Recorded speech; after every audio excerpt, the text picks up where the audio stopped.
What if the most pivotal narrative ever recounted suffered from a glaring omission, lacking nearly 2 decades of its central protagonist's existence? The canonical Gospels, which meticulously furnish extensive details regarding miraculous acts, profound discourses, acts of treachery, and the ultimate resurrection, maintain a striking and pervasive silence concerning the substantial span of years bridging Jesus' early childhood and the inception of his public ministry.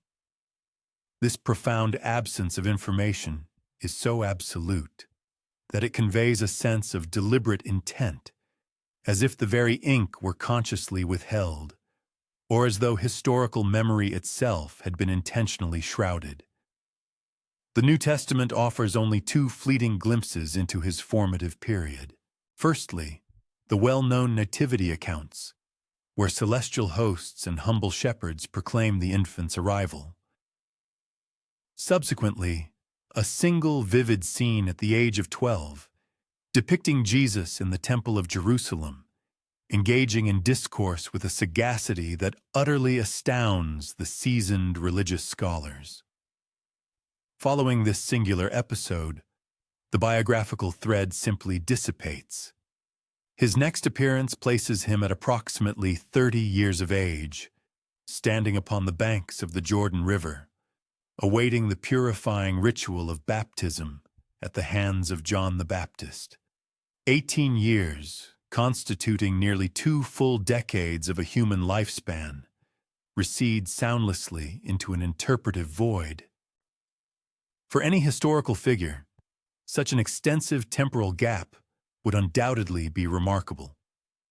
However, for Jesus, whose life is widely believed to have fundamentally reconfigured civilizations, this silence transcends mere curiosity. It is deeply disquieting. How could the crucial years of transition from boyhood to full manhood be entirely absent from the historical record? Was there no one who retained these memories? Did no one commit them to writing? Or were such accounts once penned, only to be subsequently lost or intentionally concealed? Some academic commentators posit that this omission was a pragmatic decision, arguing that the evangelists simply did not deem those particular years pertinent to their overarching theological objectives. Yet, this extensive lacuna does not register as an incidental oversight. It evokes the sensation of a vital page forcibly excised from an ancient manuscript before its contents could be deciphered. The sheer developmental magnitude of these years, the profound formation of an individual's spiritual essence, the acquisition of comprehensive understanding, the meticulous refinement of personal attributes, renders their absence immensely significant, almost burdensome. They stand metaphorically as an inaccessible chamber within a well-known dwelling, its entrance perpetually visible, yet eternally sealed. One might ponder the experiences that these unrecorded years could have encompassed, transitioning from boyhood through adolescence into full maturity. Jesus would undoubtedly have contended with the universal challenges of self-discovery, familial obligations, and societal duties. It is conceivable that he toiled diligently within Joseph's carpentry workshop, meticulously fashioning sturdy beams of aromatic cedar and resilient olive wood into essential agricultural implements or household furnishings. He might have traversed the sun-baked slopes of Galilee, observing the cyclical patterns of agricultural life, absorbing lessons from the natural world as profoundly as from human interactions.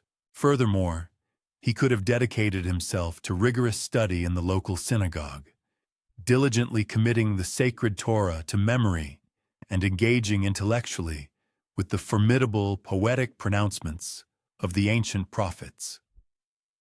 Nevertheless, the canonical Gospels entirely bypass these potential experiences maintaining an absolute silence. Consequently, the human imagination instinctively endeavors to populate this narrative vacuum. Where factual documentation ceases, legendary accounts begin to flourish within that profound stillness. Individuals have propagated narratives detailing extensive voyages, encounters with clandestine instructors, and the reception of concealed insights. Over the course of millennia, various traditions have proliferated like tenacious climbing plants, meticulously constructing intricate narratives designed to span the chasm created by scriptural omission. Some envision Jesus dwelling in arid desert landscapes, assimilating esoteric wisdom from ascetic communities such as the Essenes. Others situate him within the ancient territories of the pharaohs, drawing upon the enduring historical legacy of Egypt. Yet others postulate his travels further eastward, navigating formidable mountain ranges and winding rivers, journeying into the spiritual core of India or even more remote regions, where he might have engaged with enlightened masters of vastly divergent spiritual philosophies. The dearth of concrete historical data thus transforms into exceptionally fertile ground for conjecture, and such conjecture, when reiterated consistently over extended periods, evolves into a distinct form of cultural tradition. During the medieval epoch in Europe, itinerant troubadours recounted narratives of Jesus accompanying mercantile caravans. Within the secluded Himalayan valleys, indigenous folklore described a venerable, saintly personage whose doctrines remarkably paralleled those attributed to Christ. In the British Isles, ancient legends emerged, depicting a youthful Jesus arriving with Joseph of Arimathea upon the enigmatic, mist-shrouded coastlines of Glastonbury. All these disparate and often conflicting narratives nonetheless converge upon a singular, disquieting acknowledgement. A vital component of the story is absent. This profound lacuna is not merely a historical oversight. It resonates with an existential significance. This profound void compels a deeper introspection, prompting us to contemplate the vast expanses of any human existence that remain undocumented. How many personal narratives, how many pivotal chapters of our own lives dissolve into an unremembered quietude, preserved solely within the confines of our individual consciousness. The unrecorded years of Jesus serve as a poignant reflection of the vast, unwritten history of humankind. The innumerable existences that pass unacknowledged by official annals, the silent, formative periods of development that mold us in ways utterly beyond the grasp of historical chroniclers. Yet, the pervasive silence enveloping Jesus' early adulthood transcends mere human forgetfulness. It emanates an aura of intentional curation, a deliberate choice, perhaps even a hallowed mystery. The early adherents of Christianity meticulously transmitted their scriptural accounts, judiciously choosing and safeguarding only those narratives they considered indispensable. The fact that they allowed this significant lacuna to persist, unaltered, strongly indicates a conscious decision, a choice whose implications continue to reverberate through the annals of subsequent centuries. Conceivably, those intermediate years were perceived as overly quotidian for inclusion in sacred texts. Alternatively, they might have encompassed encounters deemed too intricate, too perilous, or too intricately intertwined with divergent cultural or spiritual traditions to be openly disclosed. Or, perhaps most profoundly, the very act of maintaining silence was intended as a pedagogical lesson. That preceding divine revelation, there exists a period of profound preparation.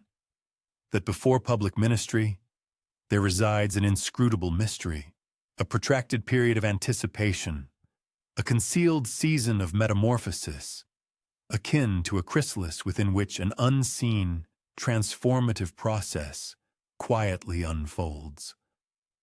One might envision those 18 unrecorded years as an ethereal, twilight-drenched thoroughfare, extending far beyond the horizon of historical visibility. Along its obscured trajectory, the vestiges of footsteps are barely perceptible, partially obliterated by the ceaseless currents of wind and the relentless march of time. One can almost apprehend their subtle resonance, diminishing into the remote distance. The precocious boy who once captivated revered elders evolving into the formidable man destined to profoundly impact entire civilizations. This profound quietude surrounding those years is far from an inert void. It resonates with a subtle, persistent hum, akin to a finely tuned string drawn taut, vibrating with significance that remains tantalizingly beyond direct comprehension. These vanished years constitute a veritable threshold into the enigmatic. They serve as a powerful testament to the principle that historical narratives, much like sacred texts, frequently convey as much profound insight through their deliberate omissions as through their explicit declarations. Thus, our exploration commences not with definitive certainty, but with an enduring silence, a stillness that has persisted for 2 millennia, beckoning us to draw nearer, to attune ourselves to the unspoken truths residing within the narrative's subtle interstices. The canonical Gospels are frequently regarded as among the most meticulously safeguarded biographical accounts throughout human history.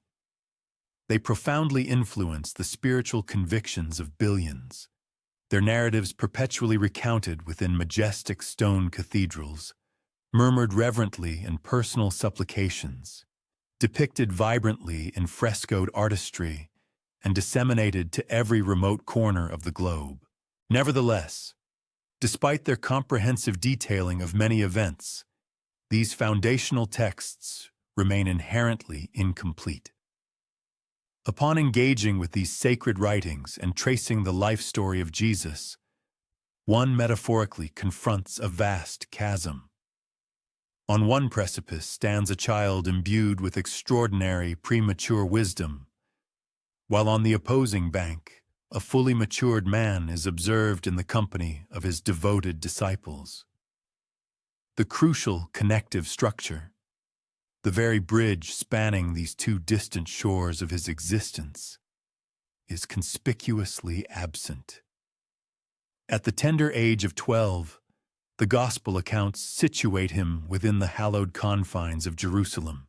The young boy remains within the temple precincts, engaging in profound discourse with the venerable elders, astounding them with his profound comprehension and insight.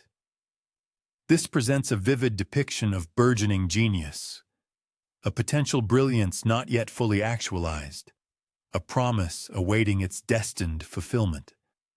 Subsequently, the narrative curtain abruptly descends. The succeeding scriptural passage propels the reader forward by nearly 2 decades. Jesus is no longer a youth, but a man of approximately 30 years, departing the tranquil village of Nazareth to undergo baptism in the waters of the River Jordan. The intervening period is characterized by an absolute stillness, no recorded utterance, no imparted instruction, no discernible progression across the written page. This profound narrative void has consistently perplexed both adherents of faith and scholarly historians. In the context of a typical human existence, these very years represent the most significant period of personal metamorphosis. It is during this epoch that the child transitions into adulthood. Naivete yields to seasoned maturity. Enduring bonds of friendship are forged, and others may dissolve. Professional skills are acquired and honed. A cohesive sense of self, a distinct identity, is meticulously shaped. To omit such a crucial developmental phase from any biographical account would render it palpably incomplete. However, for the individual designated as the Messiah, this omission assumes monumental proportions, akin to entire pivotal chapters forcibly excised from a literary work just prior to its climactic resolution. The Gospels themselves provide no explicit rationale for this significant lacuna. They traverse this narrative discontinuity with an apparent lack of apology, proceeding as if the sheer absence of information were entirely sufficient. Some commentators posit that this reflects the deliberate intent of the original authors. Their primary objective, it is argued, was not to construct a comprehensive biography, but rather to craft faith-affirming narratives meticulously designed to declare Jesus as the Christ, rather than to satiate mere historical inquisitiveness. Within such a theological paradigm, the unrecorded years held no intrinsic importance. What held paramount significance were the miraculous deeds, the sacrificial death, and the triumphant resurrection.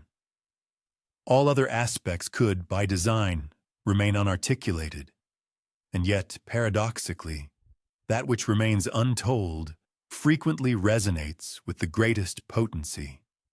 The very act of deliberate omission serves as a powerful catalyst for human imagination.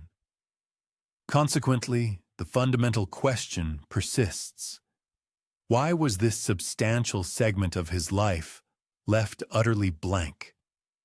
Was it perhaps because these years were considered too unremarkable, too replete with the mundane realities of sawdust and honest toil from a carpenter's bench, to warrant inscription in sacred scripture? Or, conversely, could it be that they contained experiences or revelations deemed too challenging, too unconventional, or too potentially destabilizing to be openly preserved? In the ensuing centuries, devout adherents developed an insatiable yearning for further enlightenment concerning this period. Venerable early church fathers, authors of apocryphal texts, and itinerant narrators each endeavored to mend this narrative rupture. Some speculative accounts asserted that Jesus never ventured beyond the familiar confines of Galilee, pursuing an unassuming existence until the commencement of his public mission.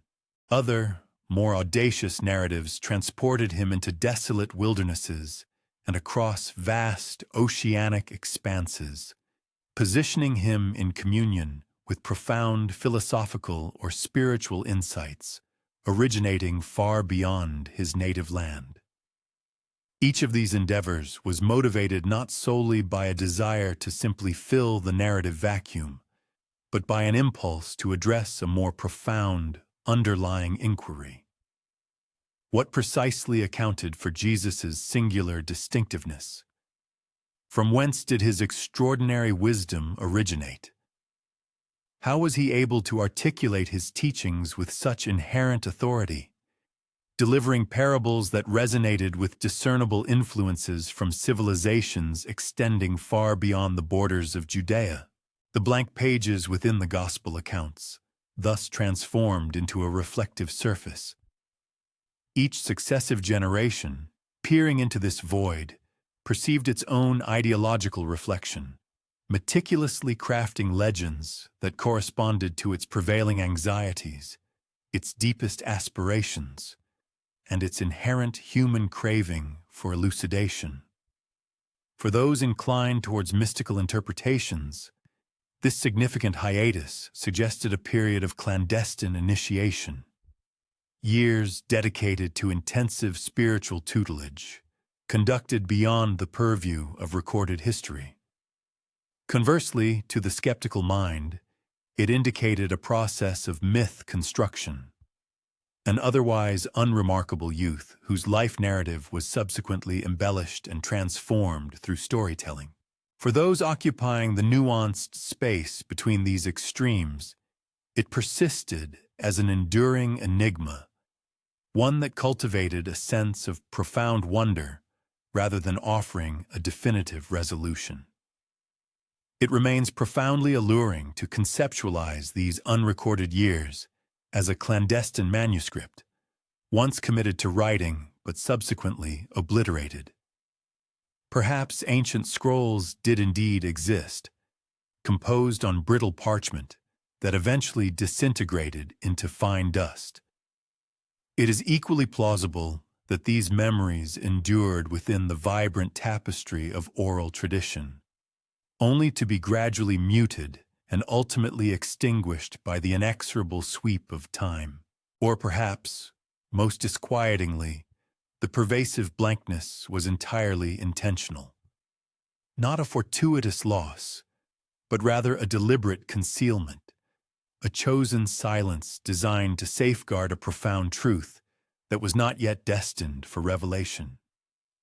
One might envision the Gospels as ancient manuscripts from which crucial pages have been meticulously removed.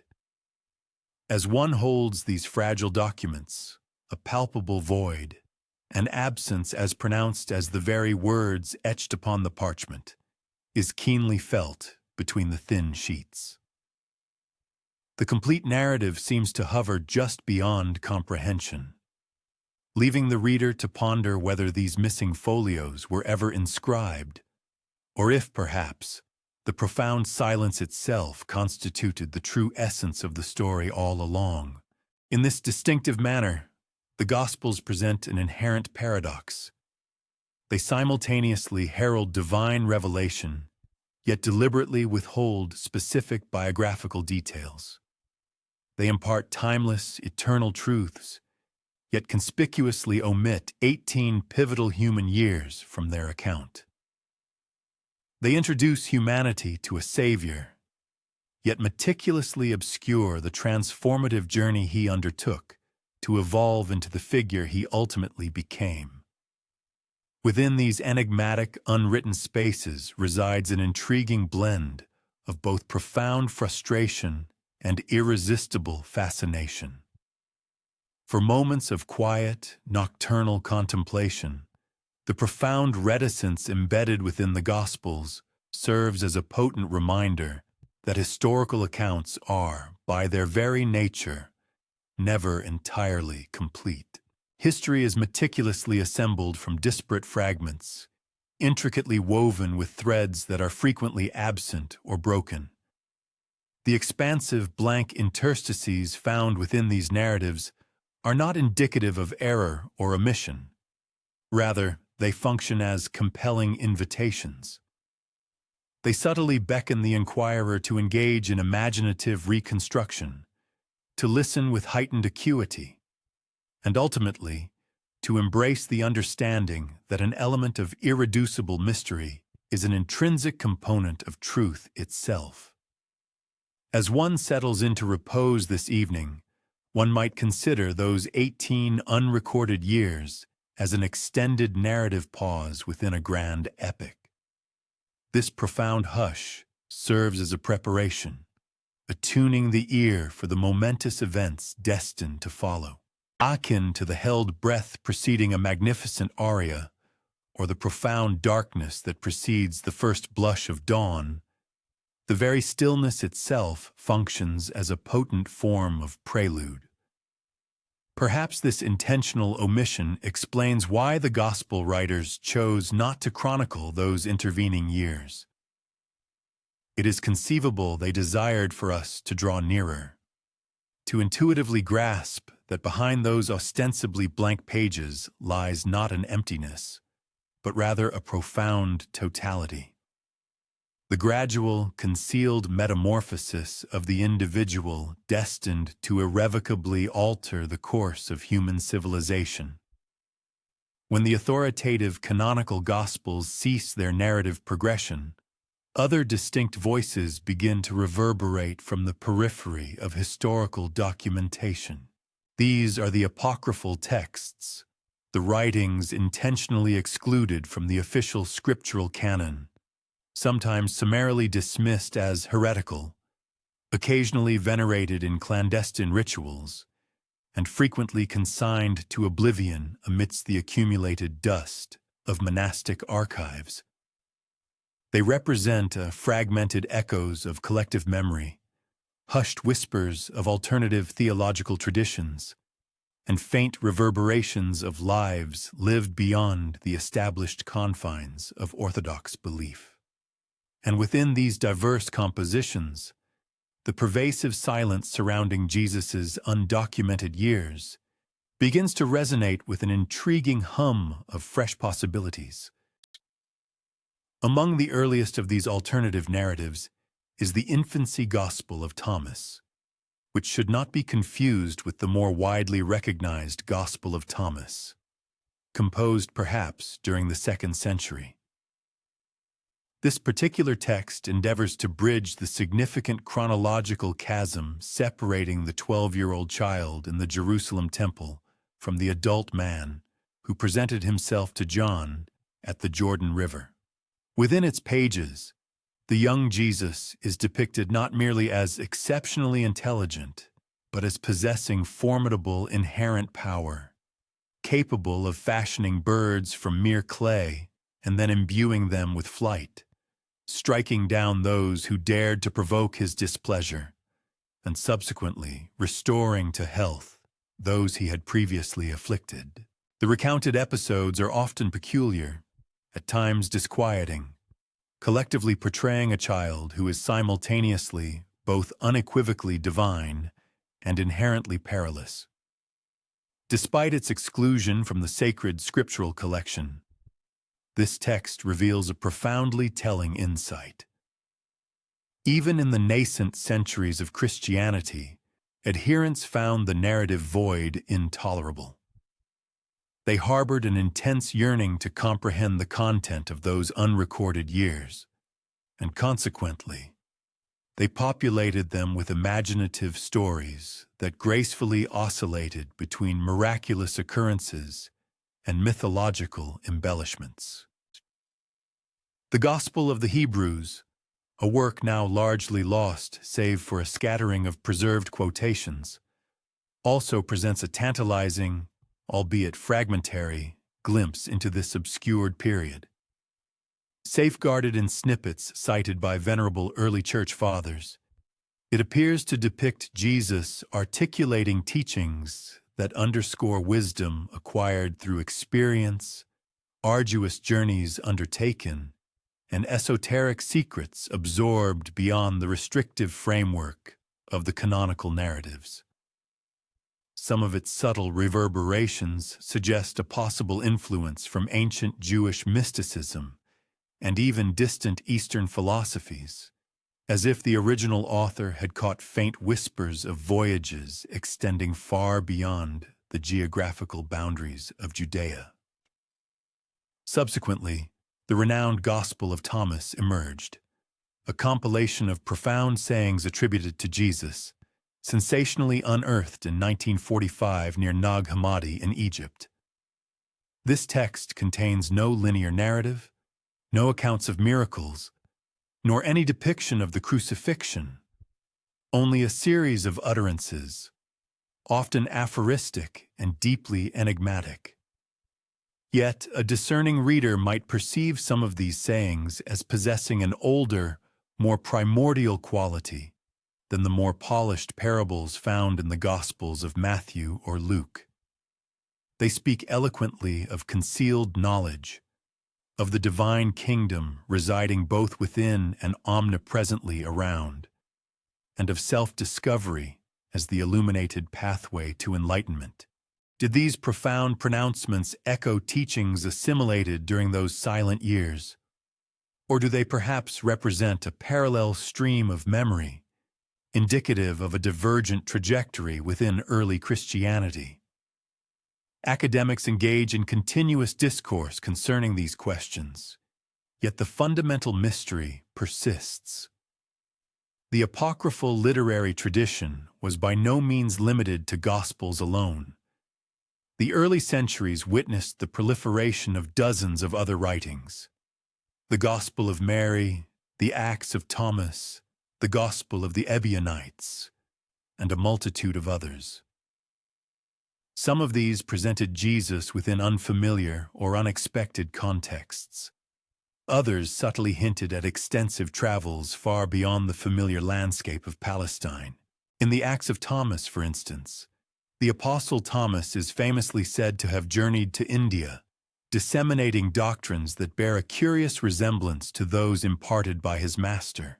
Could this narrative preserve a faint trace of an older truth, that Jesus himself, during his own hidden years, had already ventured eastward, planting spiritual seeds that his devoted disciple would later assiduously cultivate? Furthermore, even outside Christian spheres, within the rich tapestries of Jewish and Islamic traditions, the narrative void left by the canonical Gospels was not left entirely unaddressed. Medieval Jewish writings occasionally indulged in speculative accounts of Jesus' youth, sometimes portraying him as an earnest student of mystical arts, and at other times as a controversial figure who ventured too deeply into prescribed wisdom.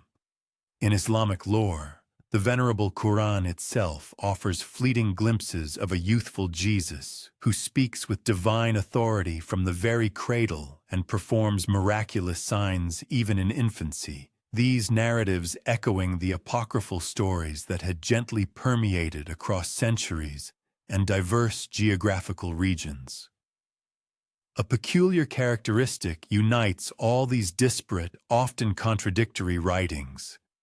Their very existence is predicated upon the inherent human demand for narrative fulfillment where silence prevails.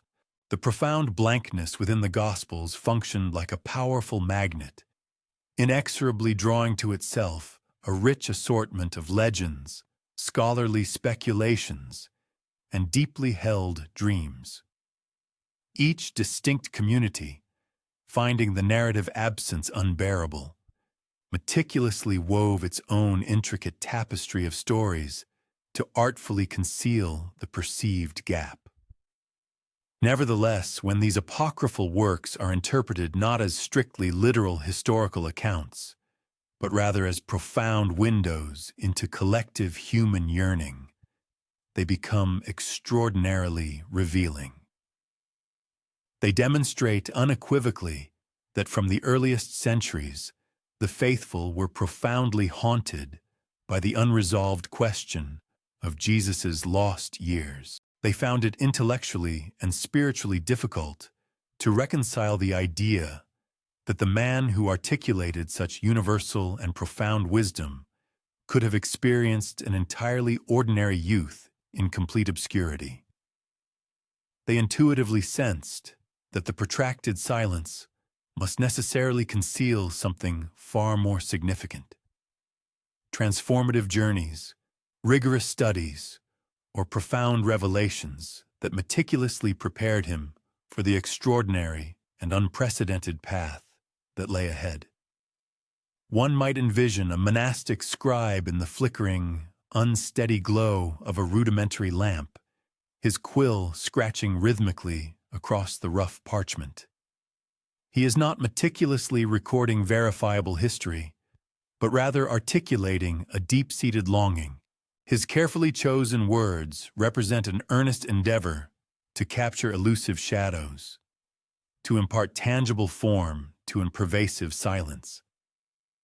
He lacks the empirical evidence to definitively prove where Jesus walked, yet he possesses the boundless capacity to imagine it. And in that very act of profound imagination, he inadvertently preserves for posterity a poignant record, not of specific historical events, but of the enduring human imperative to fill the void. The corpus of apocryphal texts persists like fragmented melodies of a long-forgotten song. They are inherently incomplete, frequently discordant, and sometimes jarringly out of tune with established harmonies. Yet, they serve as a potent reminder that silence, by its very nature, can never truly remain empty.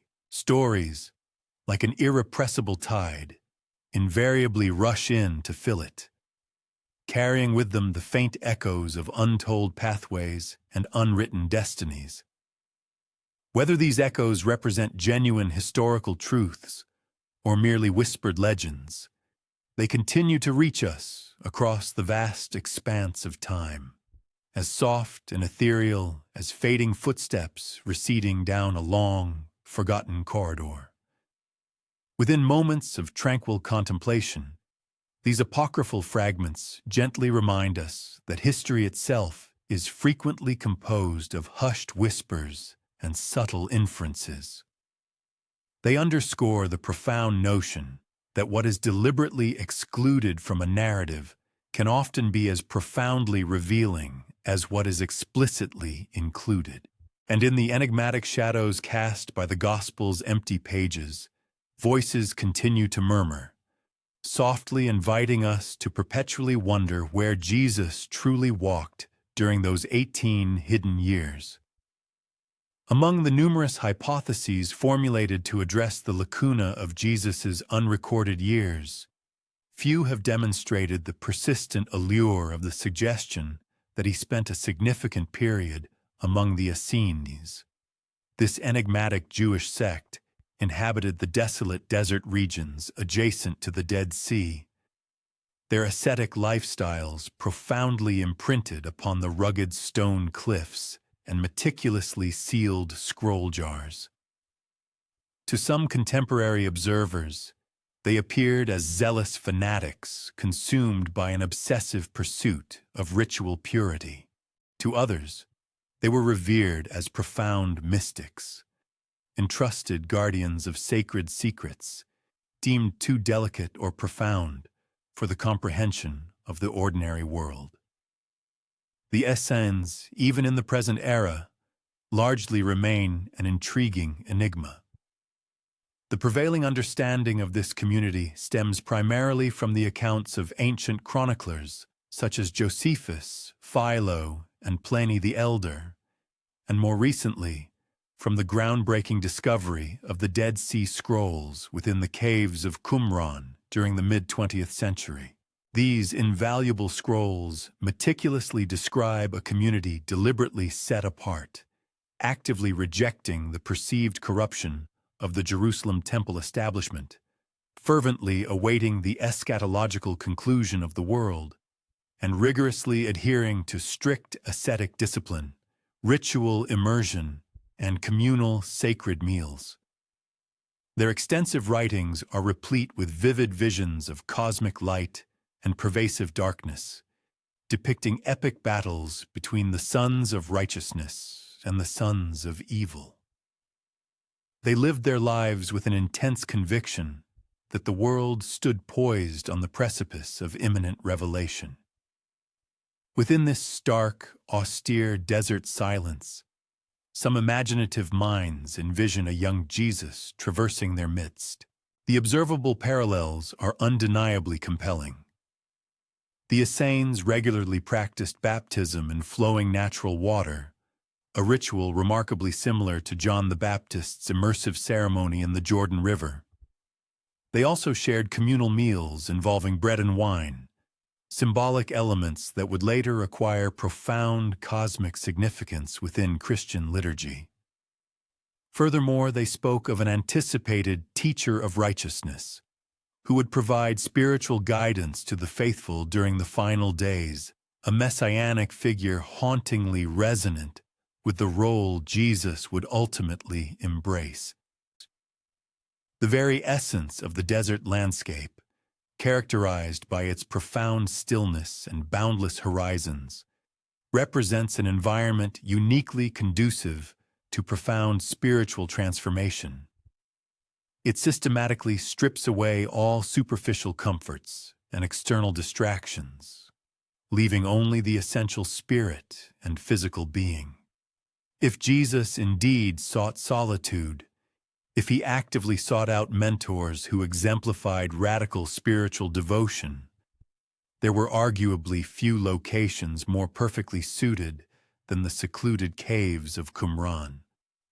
Some scholarly perspectives even propose that John the Baptist himself was profoundly shaped by Essene influence, his fervent wilderness proclamation echoing their urgent apocalyptic fervor. If John's spiritual roots were indeed intertwined with this community, might not Jesus have trodden a similar path of spiritual formation? And yet, despite these intriguing correspondences, concrete historical proof remains elusive. Notably, the canonical Gospels refrain from mentioning the Essenes by name, although they frequently refer to the Pharisees and Sadducees. Perhaps this very silence is itself profoundly telling, an intentional omission that conceals a connection either too intimately close or too potentially uncomfortable for overt acknowledgement.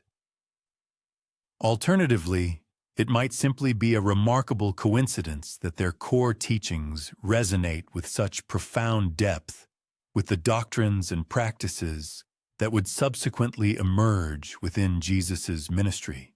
Regardless, the tantalizing possibility continues to captivate the imagination. The possibility of such a profound journey remains compelling, a truly captivating notion that continues to stir the imagination. One might envision him cloaked in the simple, unadorned white garments characteristic of the Essene sect, engaging in ritualistic ablutions within the cool, shadowed depths beneath towering desert cliffs. He would undoubtedly have participated in the solemn recitation of ancient hymns, their melodic strains carried on the night air under a vast, star-studded celestial dome, or listened intently as sacred scrolls were meticulously read by the flickering, warm glow of torchlight. The structured rigor of their daily existence is readily conceivable. Dawn prayers ushering in each new day, communal meals shared in quiet camaraderie, extended periods dedicated to intensive study, and a vigilant watchfulness for any portents signaling the imminent arrival of the eschaton, the end times. It is not difficult to discern how such a meticulously ordered, rhythmic way of life could indelibly imprint itself upon the psyche of a young, earnest seeker. Should Jesus have indeed spent a period of his formative years among the Essenes, it is plausible that what he assimilated from their teachings and practices transcended mere dogma, focusing instead on profound disciplinary principles. The cultivation of inner silence, an unwavering focus of mind, and an unblemished purity of purpose. These intrinsic qualities, rather than explicit rules, appear to resonate distinctly in his subsequent ministry, manifesting as an inherent spiritual fortitude and an unparalleled clarity of vision. This inner strength empowered him to transcend conventional traditions and to articulate his message with an undeniable inherent authority. Where others steadfastly adhered to the letter of ritual, he possessed the transformative insight to imbue it with new meaning. And while others passively awaited the advent of the end, he boldly proclaimed a divine kingdom already actively permeating the present moment. The Essenes held a fervent conviction that they were the consecrated custodians of a secret covenant, a select remnant divinely preserved for the ultimate days. In Jesus, some interpreters perceive the culmination of this very vision, not realized through monastic isolation, but through an encompassing embrace of humanity.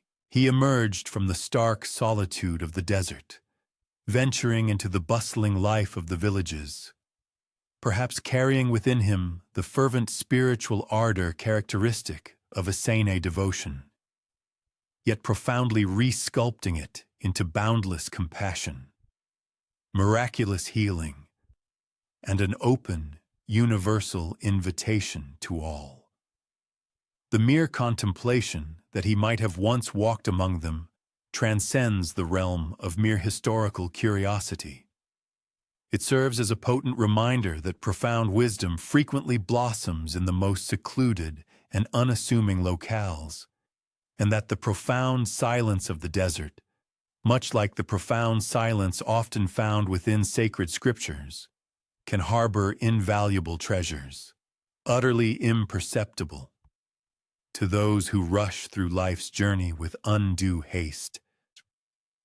Allow your mind's eye to conjure an image of the ancient caves of Qumran. The stark, pale cliffs ascend majestically against a blazing azure sky.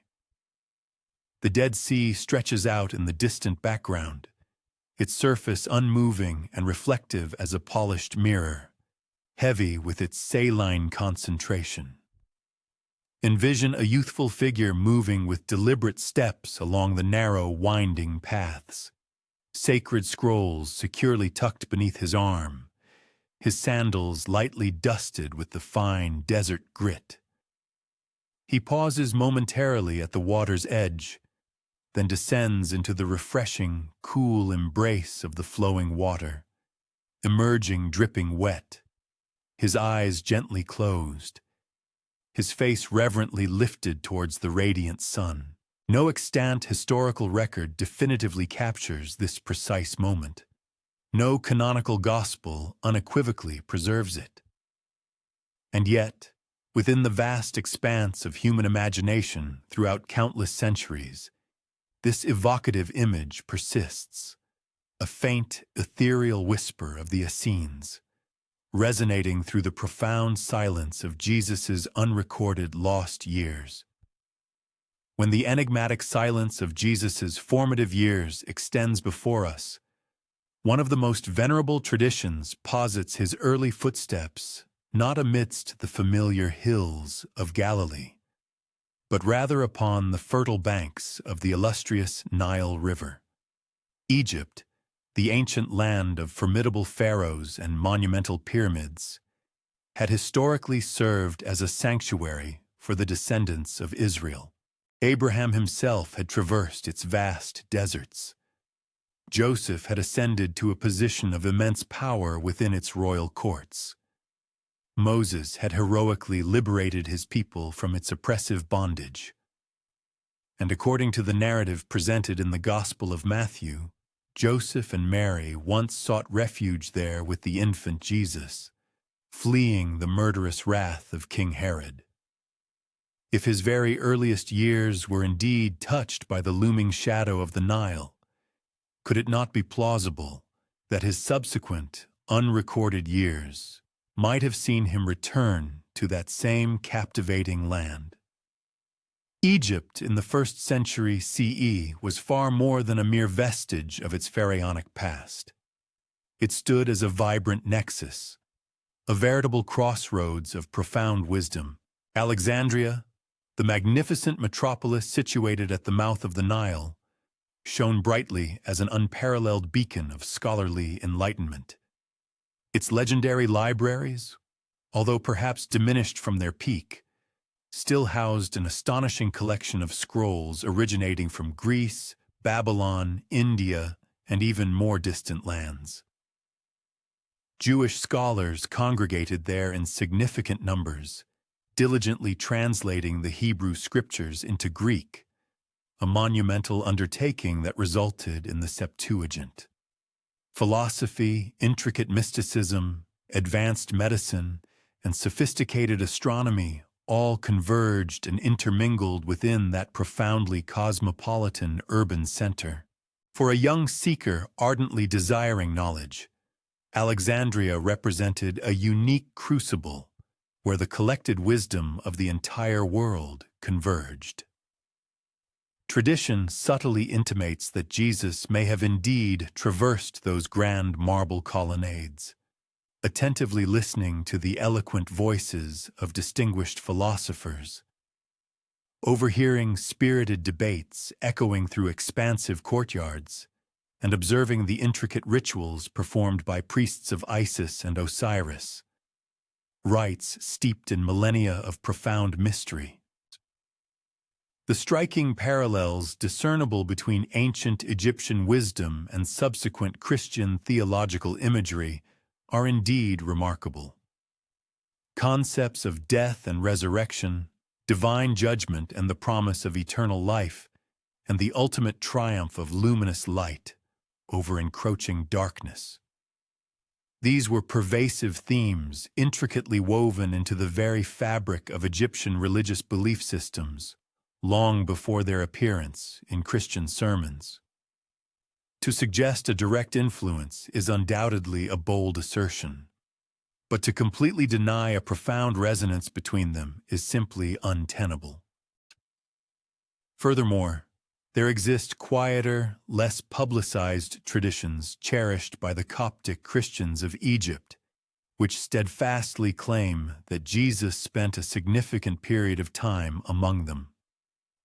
Some adherents point to the ascetic monastic sayings and the profound desert spirituality prevalent in their tradition as distant, yet discernible reflections of his hidden years spent along the Nile. Others recount tales of clandestine schools dedicated to healing, where potent herbs, rhythmic chants, and sacred oils were employed in therapeutic practices, perhaps echoing the miraculous healing touch that Jesus later so powerfully demonstrated. Imagine the young carpenter, perhaps in his early 20s, walking purposefully through the grand avenues of Alexandria, the invigorating Mediterranean wind gently tugging at his simple cloak. Ships from distant India and mighty Rome crowded the bustling harbor, their brightly colored sails silhouetted vividly against the horizon. Within the city's numerous temples, fragrant incense delicately curled upwards towards deities intricately carved from stone. In its esteemed lecture halls, erudite scholars meticulously traced complex diagrams of stars and engaged in profound discussions concerning the unseen, underlying harmony of the cosmos.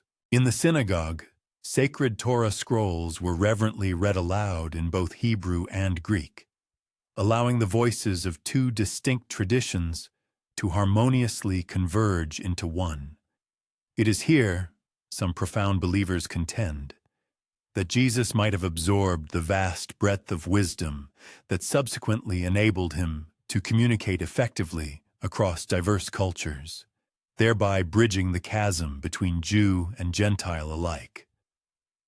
And yet, if such transformative journeys truly transpired, they inexplicably left no discernible trace within the canonical scriptural record.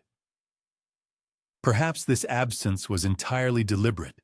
The nascent early church may have harbored apprehension regarding potential connections that might suggest its Savior derived profound wisdom from sources outside the sacred covenant of Israel. To associate him explicitly with Egypt, a land frequently depicted in Scripture as a place of arduous exile and oppressive bondage, would undoubtedly have been deeply unsettling. It was arguably deemed preferable to leave those years entirely unspoken than to imply that the Messiah's divine light was in any way kindled by foreign, external lamps. Nevertheless, Egypt continues to powerfully linger within the collective imagination. The colossal pyramids stood already ancient, their massive silent stones bearing witness to countless civilizations that had long since faded into antiquity. The majestic Nile River continued to swell and recede with the timeless rhythm of the ages. And within that land of profound shadows, wisdom was meticulously preserved, much like precious grain carefully stored in a sealed granary, patiently awaiting those discerning individuals who earnestly sought its profound insights. Close your eyes and vividly picture Jesus standing at the tranquil twilight hour on the verdant banks of the river. The water shimmers softly, reflecting the fading, ethereal light. Papyrus reeds sway gently in the evening breeze, and the melancholic call of distant birds drifts gracefully across the placid air. In the far distance, ancient temples rise majestically against the darkening horizon, their intricate hieroglyphs meticulously etched with stories older than human memory itself. A young man gazes thoughtfully across this ancient mystical landscape, absorbing profound mysteries, internalizing truths that defy mere written articulation, meticulously preparing for a momentous mission that will one day extend far beyond the humble confines of Galilee. Regardless of whether historical evidence ultimately confirms it, the notion remains luminously powerful that the unrecorded, lost years of Jesus may have been profoundly spent traversing among the enigmatic Egyptian shadows, a place where the accumulated wisdom of countless ages quietly awaited like a hidden, fertile seed, poised to blossom magnificently when its destined time finally arrived. If the imaginative journey of Jesus extends beyond the borders of Egypt, it soon finds him following the ancient, vital arteries of trade that intricately interconnected the entire ancient world. These were the legendary routes known collectively as the Silk Road, an immense and sprawling network of pathways stretching from the sun-drenched shores of the Mediterranean Sea, weaving through the majestic landscapes of Persia, traversing the formidable mountains of Central Asia, and ultimately penetrating deep into the very heart of India and China. Along these arduous yet crucial roads, caravans moved with a slow but ceaseless rhythm, meticulously transporting precious silk, exotic spices, and dazzling jewels. Yet, they carried far more than mere material goods. They were conduits for the transmission of profound ideas, captivating stories, and diverse faiths, whispered from one flickering campfire to another, like incandescent sparks leaping into the vast, silent night. Certain enduring traditions suggest that during his enigmatic, hidden years, Jesus may have indeed walked these very same roads, an earnest seeker traveling among a diverse tapestry of merchants and mystics. The allure of such a possibility is undeniably potent and captivating. The Silk Road was less a singular, clearly defined highway and more an intricate, dynamic web of cultural intersections. Along these extensive caravan routes, the sophisticated philosophy of the Greeks might encounter the profound spiritual teachings of Hinduism, and the dualistic cosmology of Persia might intermingle with the serene meditation practices of Buddhism. It served as a vibrant corridor of exchange, not merely for the tangible wealth of various nations, but also for the invaluable intangible wealth of human thought and spiritual insight. Legends originating from India speak faintly of a revered saintly figure known as Isa, who is said to have journeyed from the distant West to undertake studies among them. In the 19th century, a Russian traveler named Nicholas Notovich controversially claimed to have discovered an ancient manuscript within a remote Himalayan monastery, which purportedly described the life of Saint Isa. This manuscript detailed a youth who departed from Israel and journeyed into India, where he reportedly learned extensively from both Brahmins and Buddhists before eventually returning to his homeland. While scholars vigorously debate the authenticity of Notovich's account, with most dismissing it as a fabrication, the story nevertheless continues to resonate. It touches upon a deep, inherent longing to provide an explanation for the remarkably universal quality of Jesus' profound wisdom and teachings. The parallels observed are indeed suggestive. Buddhist texts eloquently spoke of boundless compassion, of a serene detachment from worldly desires, and of the imperative need to care for all living beings. Hindu thought delved deeply into concepts of ultimate unity, the divine spark residing within each individual soul, and the cyclical nature of birth and rebirth. When one hears Jesus speak of the exquisite lilies of the field, or of the kingdom of God residing inherently within, or of the meek inheriting the earth, the profound resonance with Eastern wisdom seems to stir just beneath the surface of his words. Could these striking echoes be merely coincidental, or might they reflect profound seeds of wisdom planted during extensive journeys along the fabled Silk Road? Imagine the young Jesus moving with quiet purpose among bustling merchants and devout pilgrims, his sandals thoroughly dusted from countless miles of arduous travel. He passes through the ancient city of Damascus with its vibrant, bustling markets, the air redolent with the intoxicating scents of saffron and frankincense.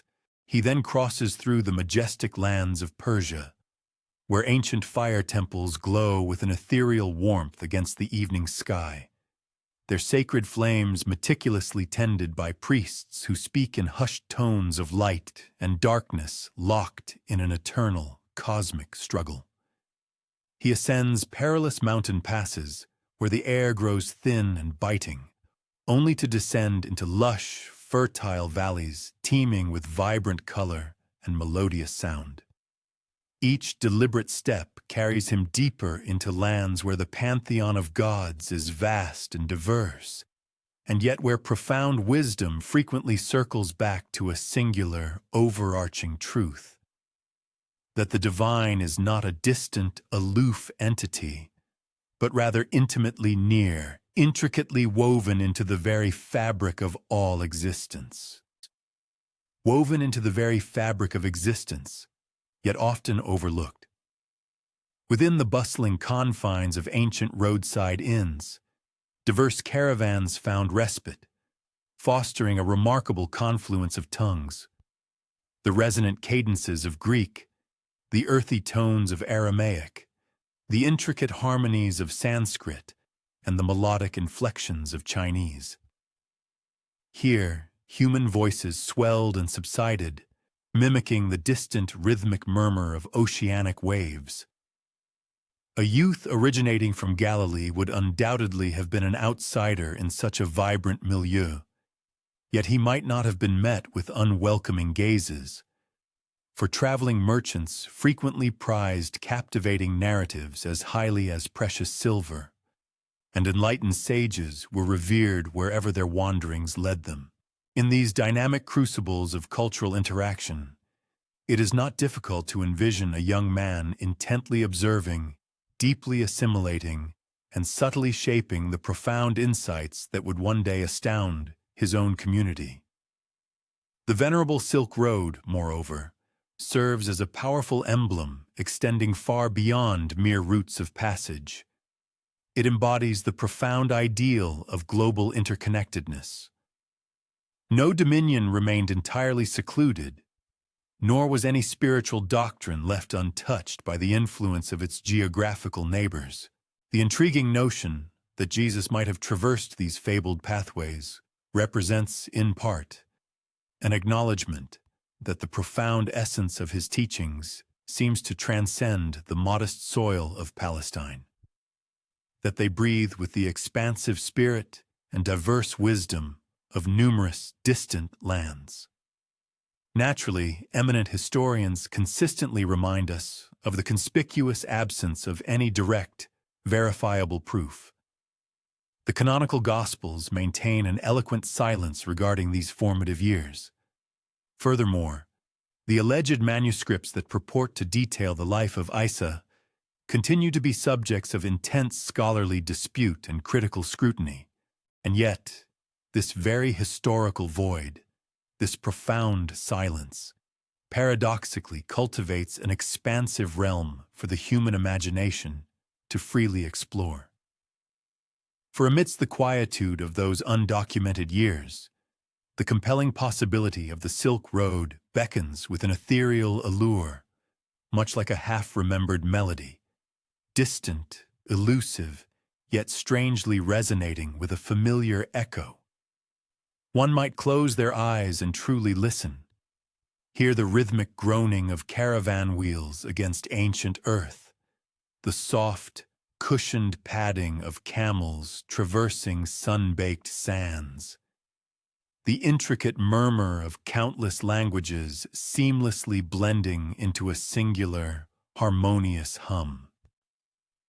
Somewhere amidst this vibrant tapestry, perhaps, a young, earnest seeker walks with quiet deliberation, his gaze fixed upon horizons that no canonical gospel has ever chronicled.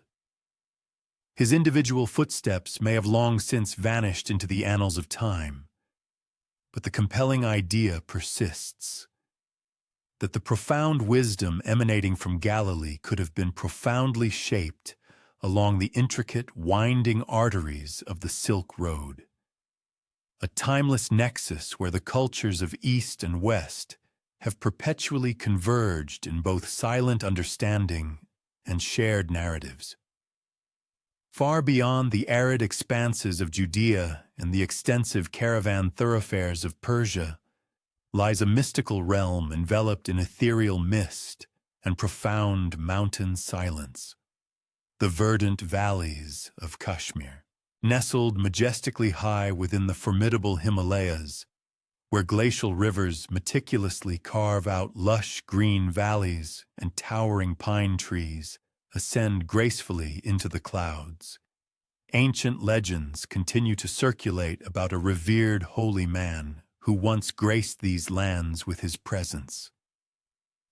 Some local traditions refer to him as Isa, a name that bears a curiously resonant similarity to Jesus. Others speak of a distinguished prophet who journeyed from the distant West, imparted teachings of profound compassion, miraculously healed the afflicted, and then vanished as mysteriously as he initially appeared. The precise origins of this deeply ingrained tradition prove exceptionally challenging to trace. Some of the earliest whispers of this narrative emerge within the rich tapestry of oral tales recounted by the venerable villagers of Kashmir, stories of a sagacious teacher whose doctrines bore a striking resemblance to those of the Christ figure revered in the Western world. During the 19th century, adventurous explorers and dedicated missionaries venturing through the region frequently reported encountering these captivating narratives firsthand. Nicholas Notovich, the very same traveler who famously asserted the discovery of the Life of Isa manuscript within a remote Ladakh monastery, also directed attention towards Kashmir as a potential domain where Jesus might have once walked.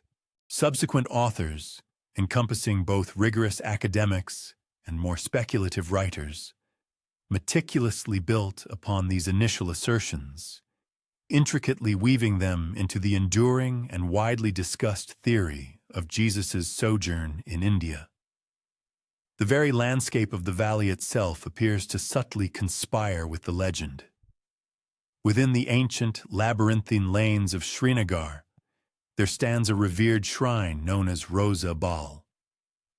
It is held in deep veneration by certain local inhabitants as the sacred resting place of a saint named Uz Asaf, a venerable teacher believed to have journeyed from distant lands, whose life story curiously harmonizes with that of Jesus.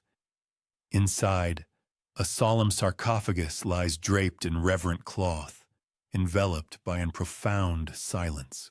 For some, it represents nothing more than the sepulchre of an unknown ascetic.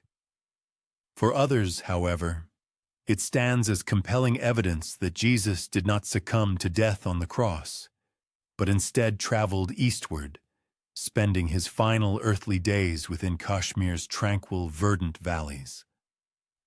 This particular theory remains highly controversial, largely dismissed by the majority of mainstream historians and fiercely debated among theological scholars. For adherents of Christianity, it fundamentally challenges the central tenet of the resurrection. For practitioners of Islam, it intersects with existing traditions of Jesus as a revered prophet who did not perish, but was instead taken up by God. For skeptics, it is merely another captivating legend, born from historical gaps and profound human yearning. Yet the remarkable persistence of this tale, whispered for centuries throughout these majestic mountain valleys, renders it exceedingly difficult to entirely disregard. If one temporarily sets aside the contentious questions of tombs and sacred relics, the conceptual notion of Jesus journeying to Kashmir during his undocumented years carries considerable symbolic weight. The region has historically served as a significant crucible where diverse cultures converged, a place where Hindu, Buddhist, and later Islamic traditions seamlessly intermingled. To traverse this land was to symbolically stand at the crossroads of ancient, profound wisdoms. The serene and breathtaking landscapes, with their majestic snow-capped peaks mirrored in placid lakes, would have provided an ideal setting for deep contemplation and spiritual solitude. Moreover, the secluded monasteries nestled within remote mountain passes would have undoubtedly welcomed earnest seekers who hungered for profound truth. One might vividly imagine Jesus walking beneath the towering Himalayan peaks, the air remarkably thin and invigoratingly crisp, prayer flags gently fluttering in the wind. Picture him seated alongside venerable monks in dimly lit, candlelit halls, intently listening to ancient chants that gracefully rise and fall like the rhythmic ebb and flow of waves. Envision him absorbing profound wisdom from sagacious teachers who expounded upon principles of detachment, boundless compassion, and the eternal, unifying essence of all existence. The rhythm of daily life here would have been distinctly different from the familiar vineyards and fields of Galilee. Yet the fundamental lessons, gentleness, profound simplicity, and inner peace would not have been foreign to the core tenets of his later public teachings. Even if the narrative concerning Kashmir proves to be more deeply rooted in legend than in verifiable history, it nonetheless reflects something profoundly significant. A widespread recognition that Jesus' profound wisdom appears to transcend mere geographical boundaries. His timeless words resonate across a multitude of cultures, echoing with universal truths taught in distant valleys just as powerfully as they did within the ancient synagogues of Judea. The people of Kashmir, upon discerning echoes of their own cherished traditions within the Gospels, found it entirely natural to envision that he had once walked among their magnificent mountains. In the tranquil hush of contemplative bedtime reflection, Kashmir itself transforms into an integral part of this enduring mystery. Its majestic valleys, cradled securely between towering, formidable peaks, seem to offer a singularly fitting backdrop for a period of hidden, transformative years. It is a land where profound silence often reigns supreme, where the divine presence feels intimately close at hand, and where a wandering, enlightened teacher could potentially pass unnoticed, yet leave behind an indelible impression that profoundly lingers for countless centuries. Close your eyes once more and vividly picture the valley as dusk descends. Snow gleams with a faint, ethereal light on the distant, rugged ridges. A crystal-clear river flows gracefully, reflecting the last vestiges of the setting sun's golden light. In a quaint, unassuming village, a weary traveler finds peaceful repose, his utterances soft yet profoundly piercing, his very presence leaving behind a memory too enduring to ever truly fade. Whether rooted in verifiable history or woven from the threads of ancient legend, the valleys of Kashmir meticulously guard their secret, holding within their profound silence the the captivating possibility that Jesus once walked there, his enigmatic lost years sheltered securely in the majestic shadow of the Himalayas. Among the more peculiar and persistent traditions that have traversed the centuries is the fascinating tale suggesting that Jesus, long before embarking on his public ministry, journeyed not eastward but rather westward, crossing tempestuous seas and braving violent storms to reach the mist-shrouded ancient islands of Britain. This legend places him in the esteemed company of Joseph of Arimathea, his affluent relative and, later, his discreet benefactor.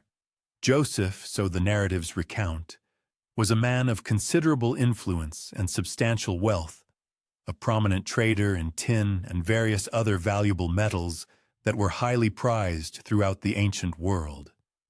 His extensive commercial interests frequently led him to the outermost fringes of the vast Roman Empire, specifically to Cornwall, a region where deep mines penetrated the earth and ships diligently transported their precious cargo into the eagerly awaiting harbors of Gaul and beyond. It is within these very tales that a young boy named Jesus is purportedly said to have embarked on this significant journey alongside Joseph. Together, they are imagined to have sailed along the rugged, dramatic coastlines where imposing cliffs rise sheerly from the churning sea and expansive moors stretch desolately beneath vast, open skies. The legends assert that he walked upon these verdant hills, that he gazed in wonder at colossal stone circles predating human memory, and that he attentively absorbed the wisdom emanating from druids whose profound knowledge was intrinsically bound to the earth, the celestial bodies, and the rhythmic cycle of the seasons.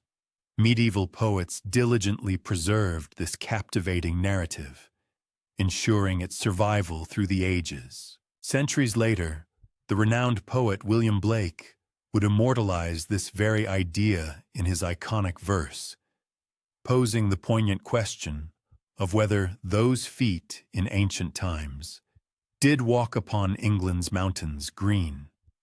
The question itself transcended mere inquiry, evolving into a form of reverent prayer, intricately entwined with a deep yearning for a divine presence to sanctify the very soil of the homeland. To entertain the thought that Christ had once stood upon Britain's ancient shores was to imbue the land itself with sacredness, to draw it intimately into the profound and sacred drama of history. What potential insights or experiences might such an extraordinary journey have offered? While the British Isles were geographically remote, they were certainly not isolated from the wider world. Tin, extracted from the rich mines of Cornwall, was a highly sought-after commodity across the entire Mediterranean basin, and robust trade networks connected even these distant lands to the very heart of the sprawling Roman Empire.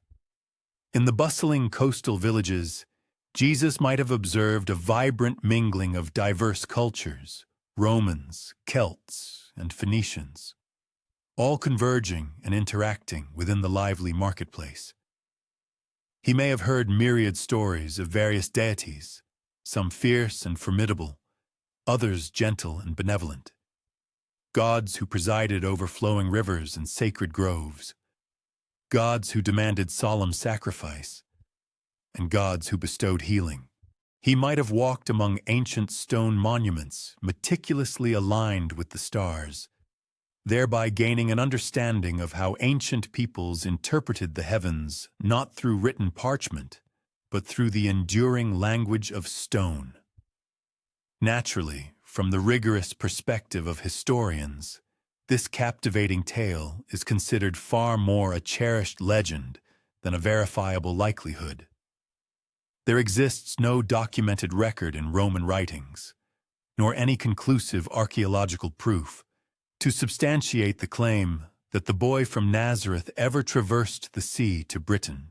However, The remarkable endurance of this story conveys a different, equally profound truth: that people across Europe harbored a deep longing to envision themselves intimately woven into the overarching mystery of Christ's life.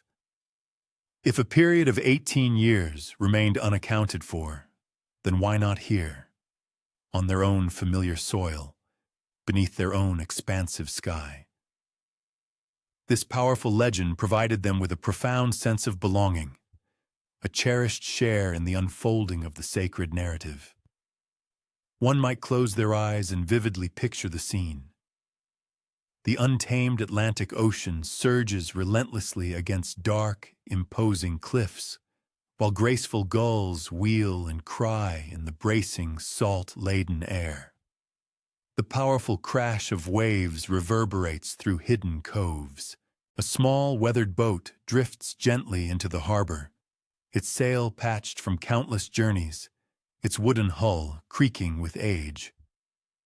Among the humble crew stands a young boy, dark-haired and thoughtfully observant, his gaze fixed intently on the distant horizon.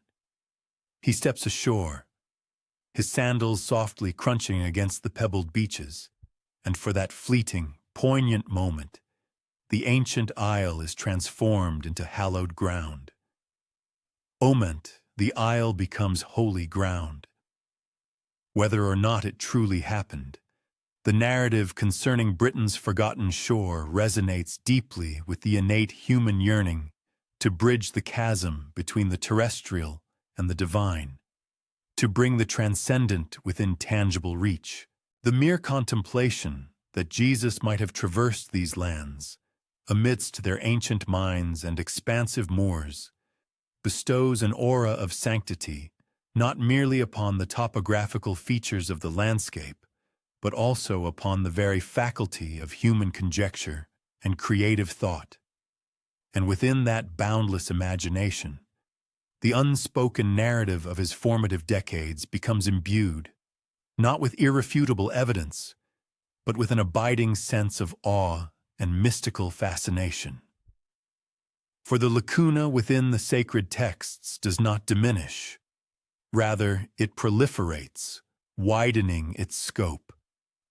This void is swiftly populated by apocryphal narratives and folkloric accounts, transmuting the quietude into a vibrant chorus of storytelling.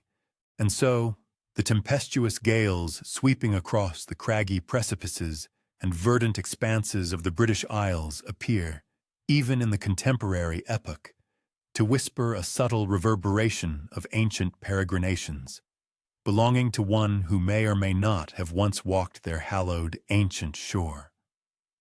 If the unrecorded epic of Jesus' life remains enveloped in an enigmatic quietude, one of the most straightforward yet profoundly captivating conjectures is that his formative education transpired not within the hallowed confines of temples or the secluded cloisters of distant monasteries, but rather within the vibrant epicenter of antiquity's commercial exchange, the ancient marketplace.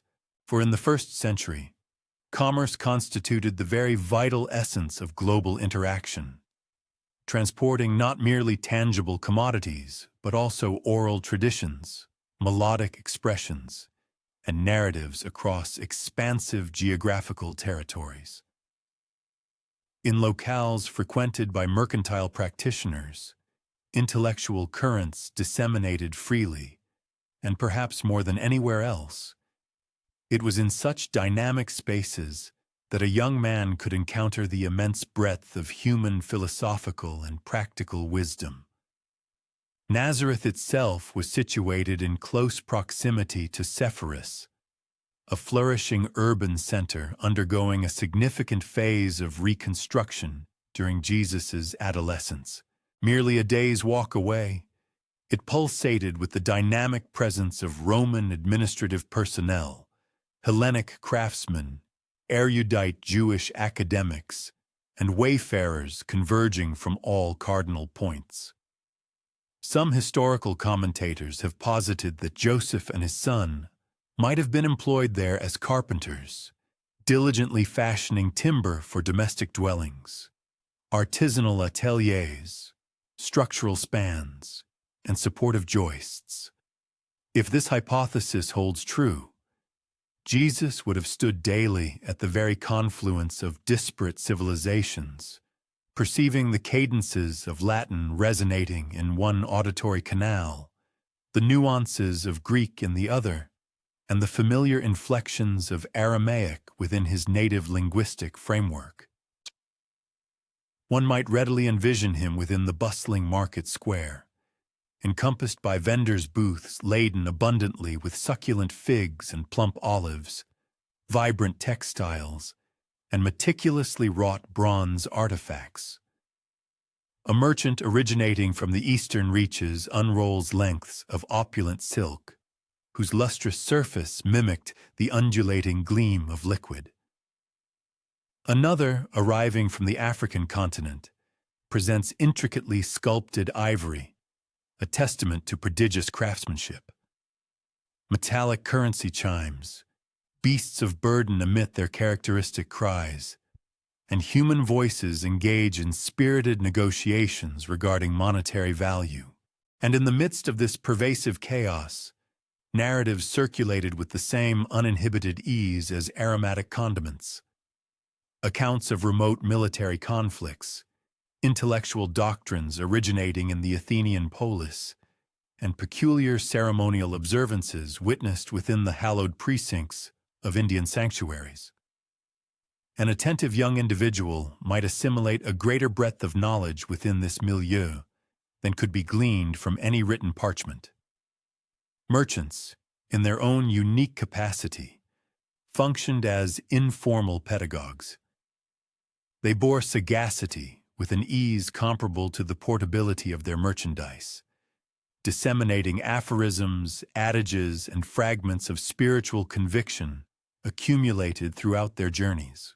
From them, Jesus conceivably heard descriptions of the sacred pyres of Zoroastrianism in ancient Persia, of the monastic enclaves of Buddhism in Bactria, and of the therapeutic practices of Egyptian curers employing botanical remedies and mystical invocations. He might have absorbed reports concerning Rome's interminable campaigns of territorial expansion, the coronations and assassinations of imperial Caesars, and the spectacles of gladiatorial combat staged in far-flung amphitheaters. For an individual possessing an acute receptiveness to auditory stimuli, the entirety of existence transformed into an unwritten sacred text. This particular possibility situates the unrecorded epic of Jesus' life not within the context of arduous, distant spiritual journeys, but rather within the realm of commonplace engagement, in the diligent execution of his craft, in the attentive process of listening, and in the gradual assimilation of the myriad utterances emanating from his immediate environment. The bazaar presented a tableau of inherent paradoxes, avarice juxtaposed with magnanimity, barbarity alongside benevolence, and exploitation existing concurrently with authentic camaraderie. Observing these multifarious human interactions afforded profound insights into the essence of the human spirit, its inherent vulnerabilities, and its capacity for elevated conduct. Later, when Jesus articulated narratives concerning affluent individuals and indigent widows, or recounted tales of misplaced coinage and concealed riches, his illustrative parables likely reverberated with the very vignettes he had previously witnessed amidst the mercantile community. There is a subtle yet profound aesthetic appeal in the conjecture that the Son of Man acquired sagacity not solely from revered spiritual instructors, but also from the common populace. From traders engaging in spirited bargaining, from itinerants recounting embellished exploits, from mendicants soliciting alms, and from agriculturists vending their produce at the break of day. In the cacophony of commerce, He may have perceived the comprehensive mosaic of human exigency and aspiration, and within that intricate tapestry, he may have discerned the subtle, underlying schemata of the divine realm. One might picture him again, not as a lone, peripatetic figure traversing arid wastes or towering peaks, but as an adolescent within the commercial hub, keenly observing, attentively heeding, and profoundly assimilating. A vendor of aromatics pulverizes cinnamic bark betwixt his digits, permitting its fragrant essence to permeate the atmosphere. A narrator enchants juvenile auditors with sagas of remote geographical locales. A fatigued mercantile convoy traverses the thoroughfare, its dromedaries burdened with voluminous rolls of fabric, its drovers vocalizing in exotic dialects. The adolescent remains on the periphery, his gaze luminous, his intellect actively engaged. His presence eludes general perception. He is merely an indistinguishable countenance amidst the throng.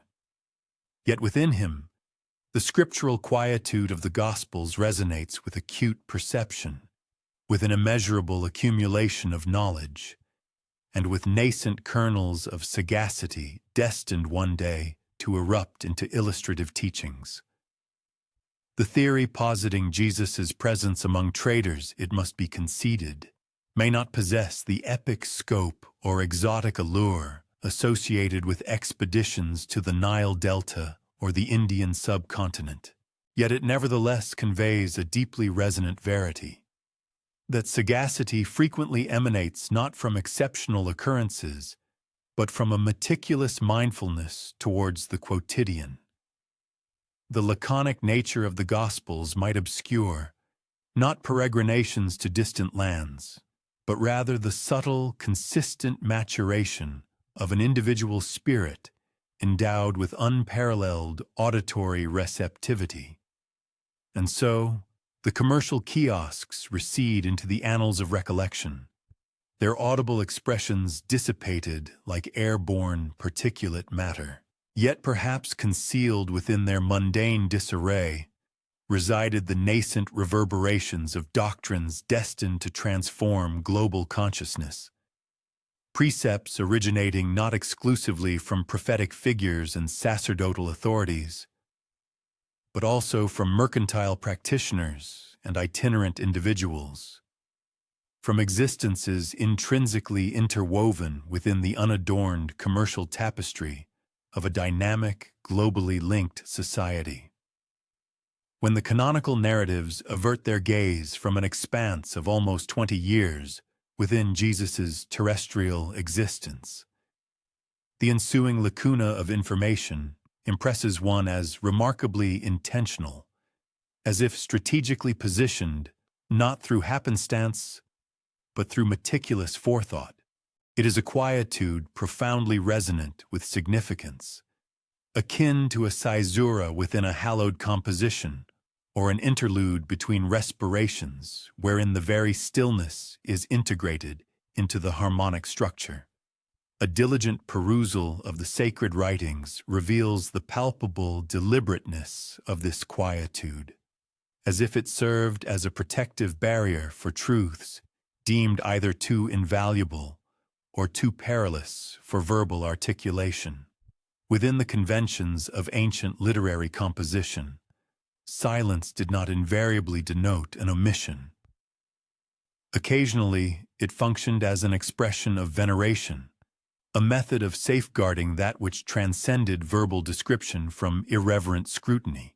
The Hebraic sacred texts themselves frequently envelop arcane matters in taciturnity. The unuttered appellation of the divine, the concealed period of Moses' life in Midian, and the protracted quietude intervening between prophetic declaration and its eventual realization. The act of withholding verbal expression occasionally conveyed an encompassing totality. It safeguarded elements that linguistic articulation might only compromise or misrepresent. The writers of the Gospels conceivably grasped this profound principle. Their primary commission was not to furnish a comprehensive biographical account, but rather to proclaim a salvific message, to disclose those truths of paramount importance for the cultivation of spiritual conviction.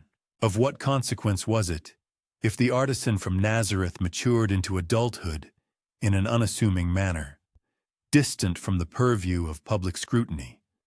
Conceivably, this lacuna functioned as a species of esoteric screen, impressing upon us the realization that the divine sovereignty is inherently incapable of complete textual rendition. Yet the quietude also elicits inquiries that persist relentlessly. Should that particular epoch have been devoid of meaningful import, what rationale exists for preserving even the recollection of its omission?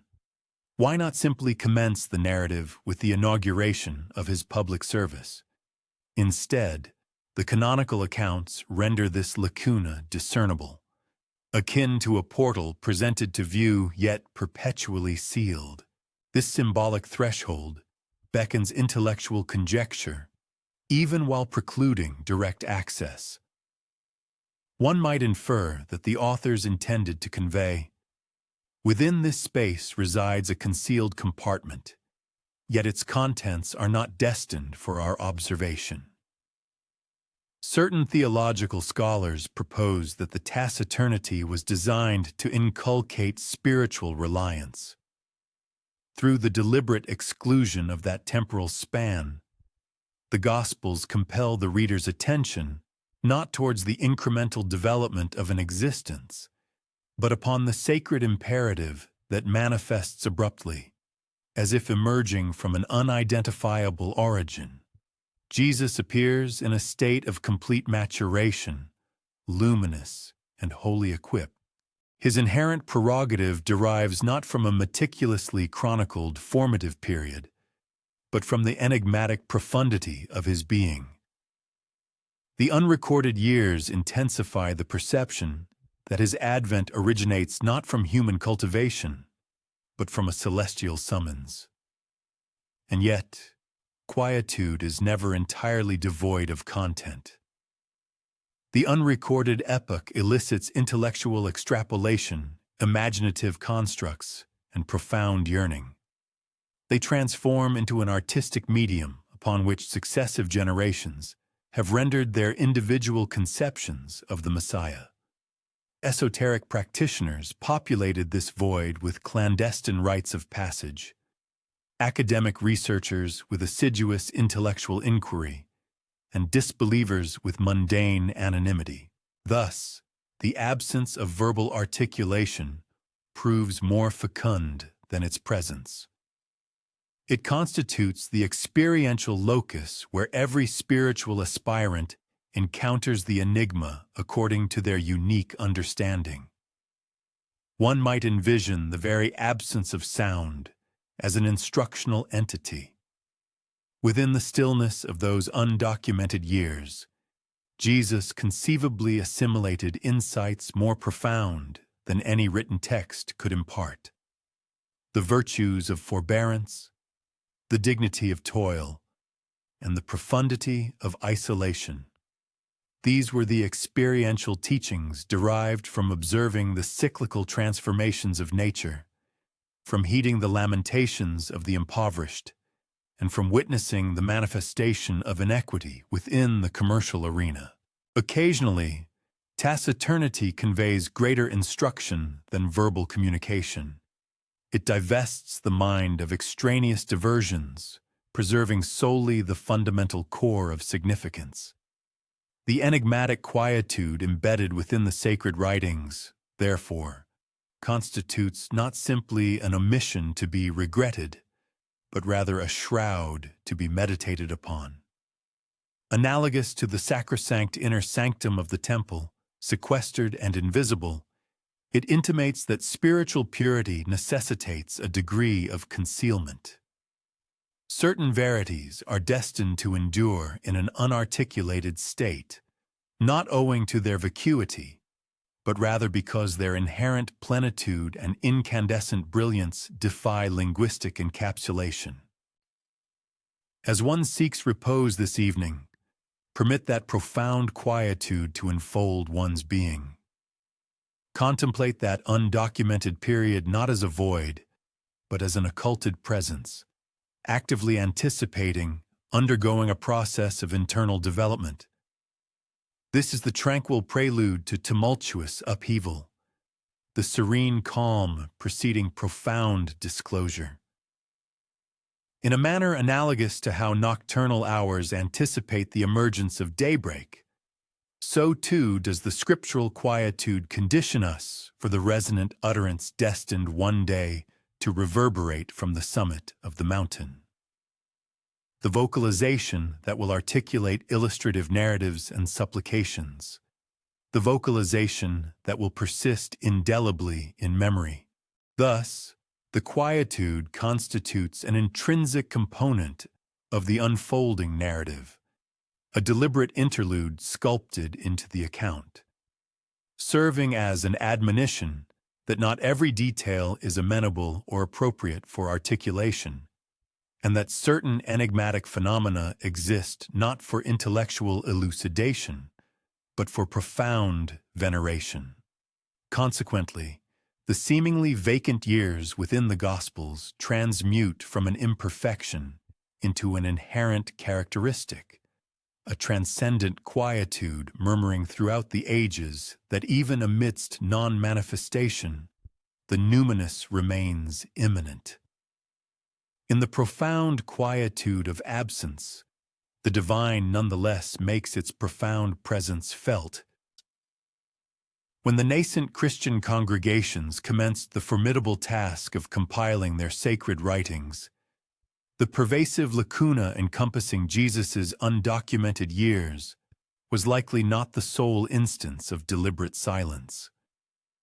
Beyond the hallowed scriptures that ultimately gained admittance into the canon, there existed a multitude of other narratives, manuscripts now categorized as apocryphal, Gospels branded as heterodox, and oral traditions discreetly maintained through hushed tones rather than inscribed upon parchment.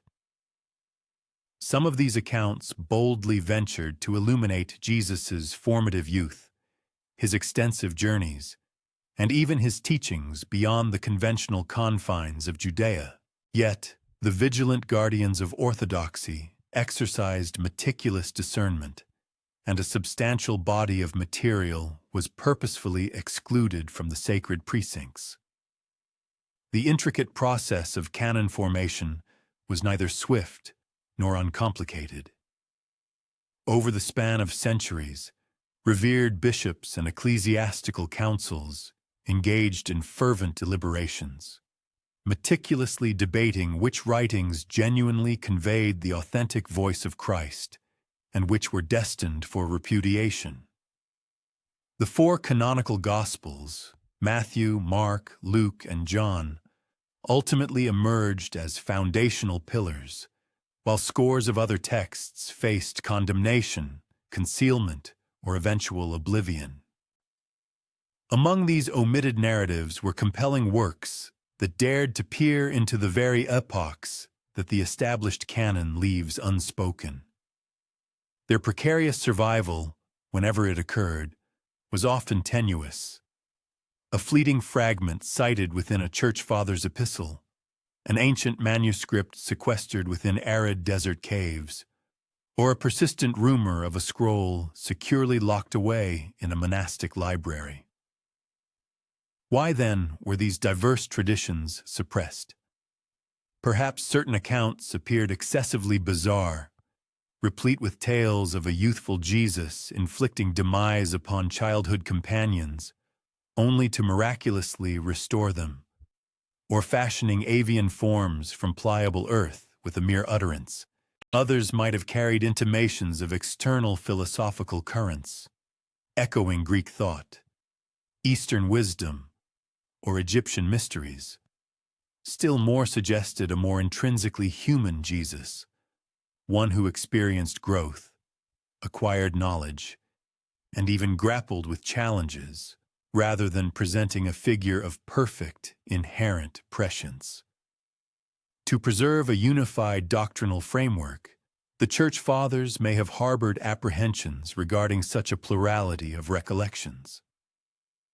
Silence, once again, was perceived as a safer alternative to the potential disarray of multiplicity.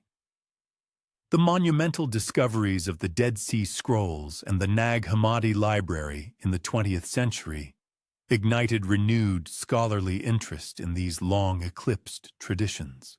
Within earthen jars, interred beneath desert cliffs, and in codices carefully hidden by ancient monks, researchers brought to light ancient manuscripts long forgotten.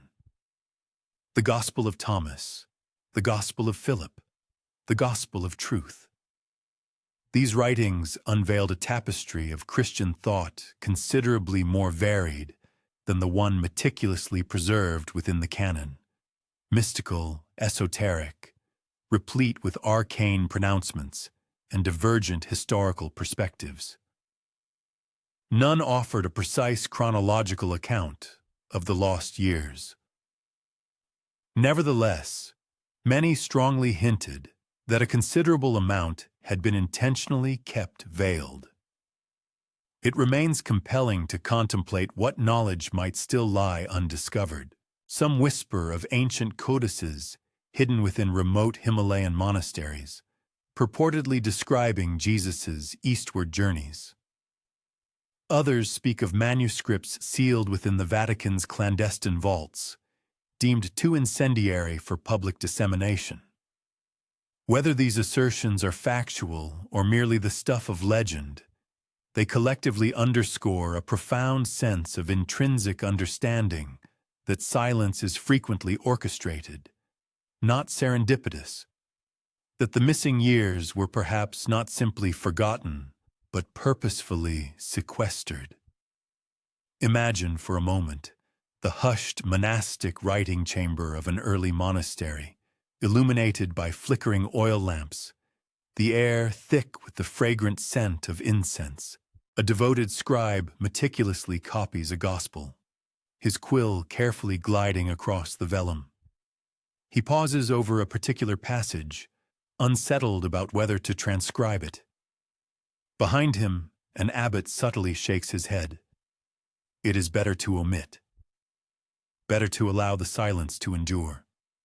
Better to safeguard the mystery than to reveal what might confuse or sow discord. The page is left blank, the words irrevocably lost, and with that singular decision, the very trajectory of history is profoundly altered. Such eclipsed historical narratives serve as a poignant reminder that what ultimately survives is never the entirety of the story. Power dynamics, inherent fears, and profound reverence all conspire to shape the repository of collective remembrance. When we confront the missing years of Jesus, we encounter not merely an absence, but a deliberate choice. Someone, somewhere, made the critical determination of what information we would be permitted to recall and what we would not. The silence, therefore, is not an empty void. It is a meticulously fashioned void. This realization carries its own subtle disquiet. How much of the past has been purposefully consigned to oblivion? How many profound truths lie beneath the shifting sands of deserts, behind the locked doors of ancient libraries, or within the attenuated echoes of fading oral traditions? The lost years of Jesus may represent only the most renowned example of a more expansive realization. That history is defined not only by what is overtly recounted, but also by what is assiduously concealed. And so when we encounter suppressed traditions, we are invited to listen with greater discernment, not solely to the words that have endured, but to the profound silence that encompasses them. For in that very silence lies the resonance of narratives once told, perhaps still patiently awaiting their moment to be heard. The Gospel's protracted silence may not be a fortuitous historical contingency, nor merely the outcome of systematic suppression. To some, it feels instead like an intentional shroud, a clandestine epoch of spiritual maturation when Jesus withdrew from the public stage of history to be molded for the momentous events that lay ahead. In this interpretative framework, the lost years are not truly lost at all.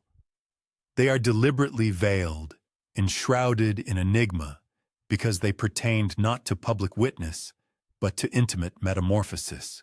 Every human life contains such seasons, though few are overtly observed. Periods of quiet growth, of patient anticipation, of internal shaping that leaves scant tangible record, but fundamentally alters everything.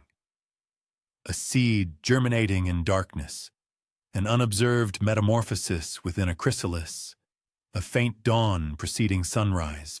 Perhaps the life of Jesus encompassed its own hidden interval when the bedrock of his divine purpose was established, not through overt miracles, but through profound silence. Certain theologians propose that this veil serves to safeguard a sense of sacred awe. To expose every mundane moment of his youth would have been to attenuate the profound enigma of divine embodiment, to confine the transcendent to a mundane chronology of days. By leaving those years unspoken, the Gospels subtly remind us that not every facet of Christ's life was intended for human eyes. Some aspects belonged solely to the divine. Others perceive in this veil an archetype of providential conditioning. Moses, for instance, spent 40 years in Midian before returning to lead the people of Israel. The ancient prophets frequently retreated into wilderness solitudes prior to receiving their divine call. Even John the Baptist emerged only after years of secluded contemplation. Within this established rhythm, Jesus' hidden years fit naturally, a designated time apart when ordinary existence was seamlessly integrated into an unparalleled state of preparedness. The silence, therefore, may signify not neglect, but rather sacred forbearance. There is an intrinsic allure in contemplating those years as a period of tranquil preparation. Perhaps Jesus embraced a life of unadorned simplicity, laboring with his own hands, observing the cyclical turning of the seasons, and diligently caring for his family. Perhaps he wandered the Galilean hills, internalizing the cadences of the natural world. The sparrow's swift flight, the olive's gradual maturation, the vineyard's bountiful harvest. Perhaps he engaged in solitary prayer, listening intently for the divine voice that would one day resound within him. The preparation need not have been exotic to be deeply transformative. Even the most commonplace rhythms can become hallowed through mindful engagement. This veil also invites us to consider that metamorphosis frequently necessitates a period of obscurity, much like a seed must remain buried before it breaks forth into bloom. So perhaps Jesus' early manhood was kept hidden because it was not yet the appointed time for his revelation. When he finally appeared at the Jordan, the impact was immeasurably greater precisely because he emerged from a profound silence. The hidden years rendered the abrupt commencement of his public mission all the more striking, akin to lightning suddenly breaking forth from a dark, brooding sky. Imagine those years as an intricate fabric intricately crafted in obscurity, its pattern remaining concealed until the veil is eventually lifted. When Jesus commences to teach, to heal, to forgive, we witness the unveiled tapestry, yet the meticulous weaving process itself remains unseen. The Gospels present us with the culminated masterpiece, rather than the arduous process of its creation. For the weary soul seeking solace, this notion carries a profound comfort. Our own lives, too, contain hidden seasons. Times when little of apparent significance seems to transpire, when our days feel ordinary, unremarkable, and largely unnoticed. Yet, within those very seasons, a profound preparation may be taking place. Silence does not equate to absence. Hiddenness does not signify waste. It may signify that something unseen is growing, patiently awaiting its destined moment to emerge. And so, the veil of preparation transcends a mere mystery of history. It evolves into a resonant parable for our own lives. The missing years of Jesus remind us that even the most pivotal journeys contain extended periods of tranquil introspection, when the story is written not in public deeds but in private transformation. The silence is not emptiness, it is readiness. Picture him now, a young man traversing the hills at dusk, the sky suffusing with an indigo hue, the air cool with the approaching night. He carries no sacred scrolls, performs no miracles, gathers no disciples, only the serene conviction of one who is being molded for a preordained fate yet to be unveiled. The world remains oblivious to his presence. History offers no record of him. Yet, within that profound silence, the unfolding future is already nascent. To contemplate the missing years of Jesus is also to envision the vibrant world into which he was born. A world vibrantly interconnected with intersections where diverse cultures overlapped and profound wisdom permeated like confluent streams converging at a delta. The Mediterranean was far from a closed basin. It served as a bustling conduit for exchange. Ideas traveled with itinerant traders, seasoned soldiers, and devout pilgrims as surely as exotic spices and luxurious silks. In this dynamic setting, the silence of the Gospels becomes a fertile ground for conjecture, a canvas for possibility. Perhaps Jesus matured not in isolation, but amidst the constant, resonant hum of intercultural dynamism. Galilee itself functioned as a nexus of convergence. The region lay strategically along major trade routes connecting ancient Egypt to powerful Syria and Judea to the broader Roman Empire. Its towns witnessed the disciplined march of Roman legions, the eloquent discourse of Greek philosophers, the authoritative teachings of Jewish rabbis, and the bustling bartering of foreign merchants. Even in Nazareth, seemingly a remote village, echoes of distant worlds were never far removed. The boy who would one day eloquently speak of celestial kingdoms and earthly coins, of delicate lilies and bountiful harvests, may already have been internalizing the multifaceted cadences of a region profoundly influenced by myriad linguistic traditions. Should he have ventured beyond the familiar confines of Galilee, as certain historical accounts propose, the confluence of cultures would have deepened immeasurably. In the bustling intellectual hub of Alexandria, he might have absorbed the intricate philosophical discussions of Hellenic thinkers contemplating the very essence of existence, juxtaposed with the profound interpretations of the Torah by Jewish sages, now rendered in the common Greek tongue. Further east, within the ancient realm of Persia, he could have witnessed the mesmerizing spectacle of Zoroastrian fire altars, their perpetual flames symbolizing the eternal struggle between opposing cosmic forces. Traversing the legendary Silk Road, his path might have intersected with serene Buddhist ascetics, clad in their distinctive saffron vestments, imparting profound wisdom on the path to liberation from suffering and the cultivation of profound compassion. Each such destination represented a vital nexus within an expansive global network, transmitting a symphony of voices that reverberated across vast continental expanses. Upon careful examination of Jesus' subsequent pronouncements and doctrines, subtle indications of this profound interconnectedness become discernibly apparent.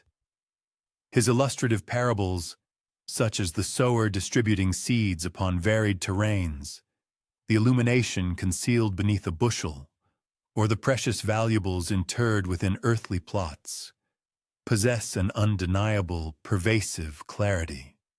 These narratives would have resonated not merely within the specific context of Judea, but across any agricultural civilization, any human society where individuals grappled with the inherent oscillations of aspiration and apprehension. His profound declarations concerning fraternal affection, boundless clemency, profound modesty, and the imperative for internal metamorphosis echo fundamental verities articulated in distant territories. Whether through personal exploration, the tutelage of enlightened mentors, or the subtle, pervasive absorption from an inherently diverse global environment, his profound insight transcends the boundaries of a singular provincial origin. It is precisely this fascinating enigma that renders the unrecorded years of his life so profoundly captivating. They unveil an intriguing prospect that Jesus' intellectual and spiritual formation was not exclusively sculpted by the tenets of his native heritage, but rather by the vibrant, dynamic interplay among divergent civilizations. This perspective posits that he occupied, whether consciously or unconsciously, a pivotal intersection where the cultural currents of the Orient converged with those of the Occident, where ancient wisdom encountered nascent perspectives. Consequently, his eventual doctrines may not have constituted direct appropriations from other belief systems, but rather were subtly imbued, profoundly augmented, and expansively broadened by the collective wisdom and diverse expressions of the human spirit throughout the world. Envision him standing at such a vibrant cultural nexus, sun-dusted arteries of travel converging from myriad points on the compass, caravans laden with precious commodities steadily arriving from every conceivable quarter.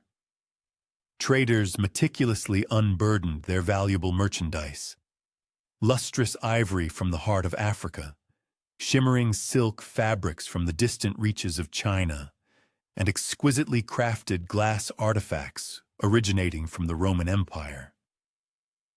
Accompanying these tangible goods were invaluable intangible treasures, ancient narratives of divine beings and legendary champions, intricate accounts of sacred rites and societal statutes, and profound insights gleaned through the crucible of human suffering. A contemplative young man, his gaze alight with inquisitive reflection, would have absorbed these multifarious narratives, his spirit imbibing far more than mere linguistic expressions. This confluence of pathways was fundamentally more than a mere commercial hub. It represented a profound arena of human interaction and profound discovery. For contemporary individuals as well, the concept of the crossroads resonates with significant meaning.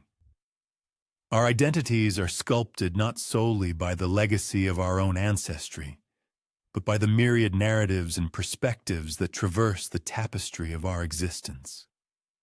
Companions, unfamiliar faces, literary works, and musical compositions all integrate into our being, even if their influence is merely a subtle murmur.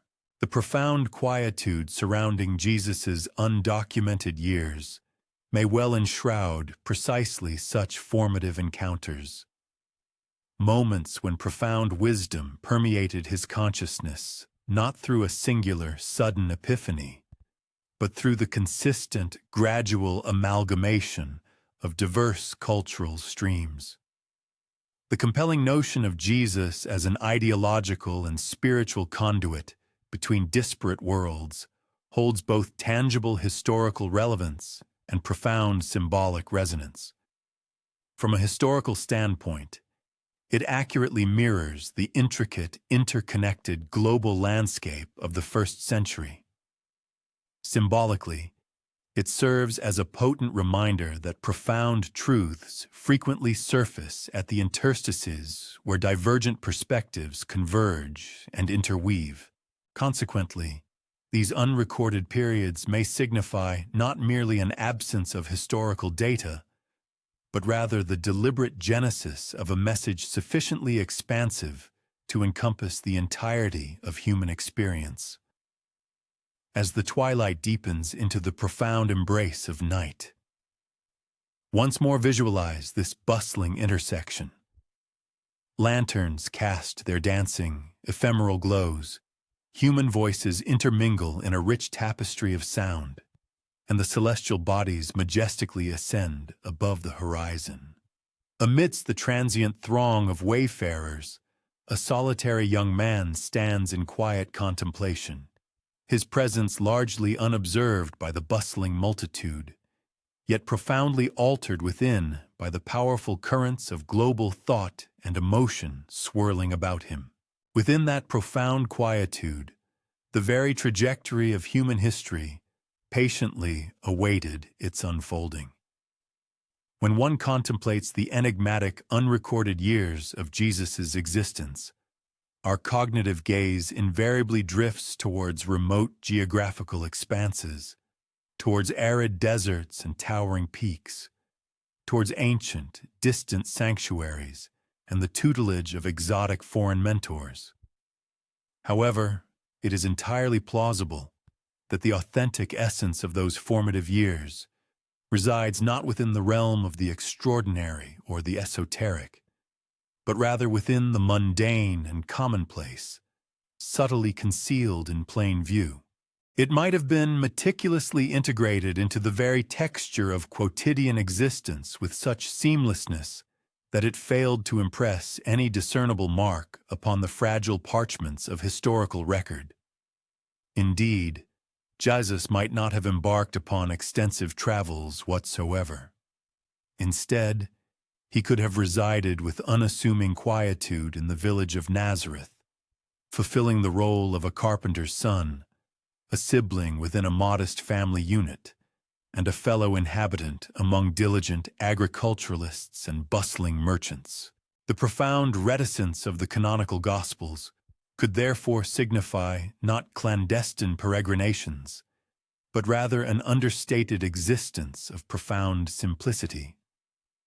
A succession of days dedicated to diligent toil, marked by the persistent sheen of perspiration on his brow, and hands hardened and made resilient by the constant manipulation of implements and timber.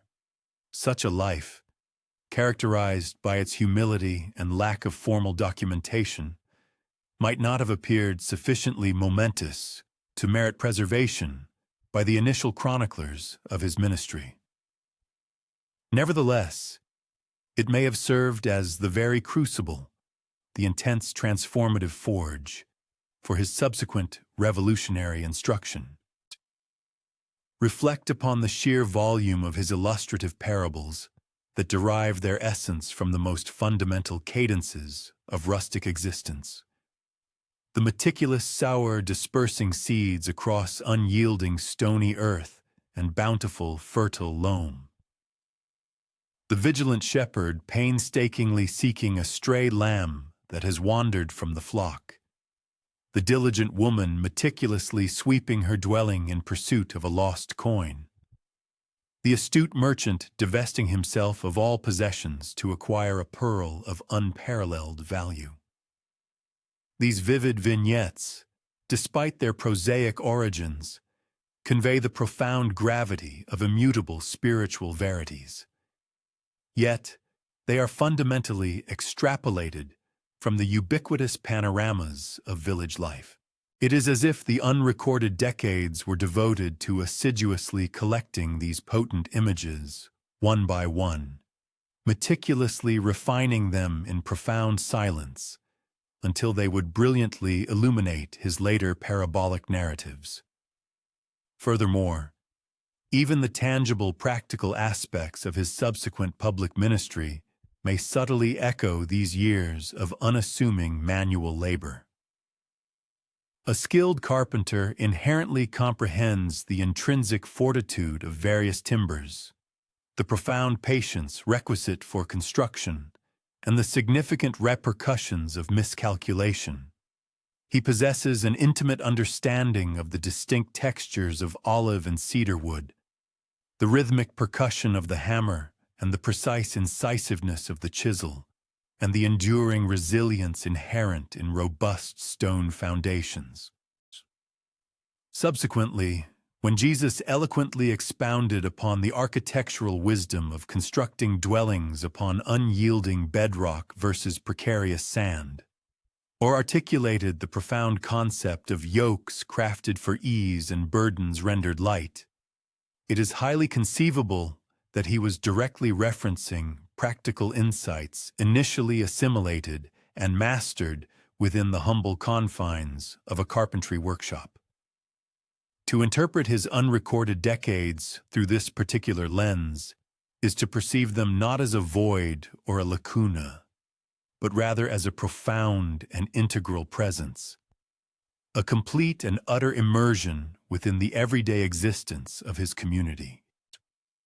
Unseen yet omnipresent, he shared their fundamental human experience, toiling with the same diligence, laboring with comparable effort, and enduring the very same tribulations that characterized their lives. His profound doctrines, when finally articulated, bore the indelible imprimatur of shared human experience. He did not promulgate his message from a position of elevated academic detachment, but rather from the deeply rooted sagacity of an individual who had authentically navigated the intricacies of life alongside his fellow villagers. Furthermore, an inherent enigma permeates the very banality of this proposed existence. If the divine Son of God genuinely traversed the earthly realm, it remains profoundly remarkable that he did so for numerous decades, devoid of any public spectacle or widespread recognition.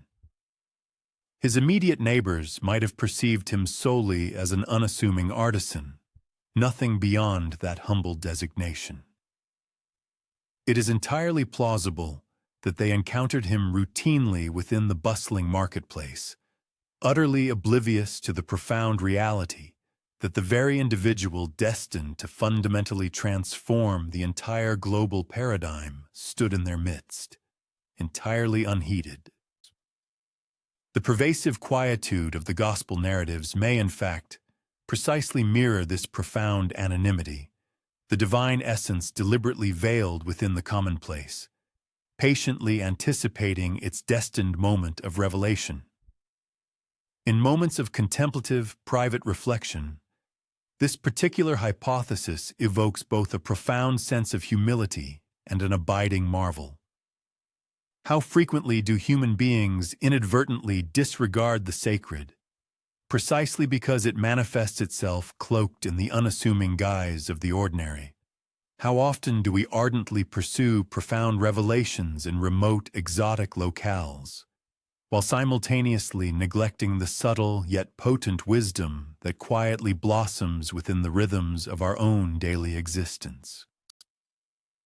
These unrecorded epochs serve as a poignant memento that true greatness is frequently cultivated and prepared within the depths of obscurity, and that the utterly extraordinary can burgeon and flourish entirely unobserved within the fertile soil of the commonplace.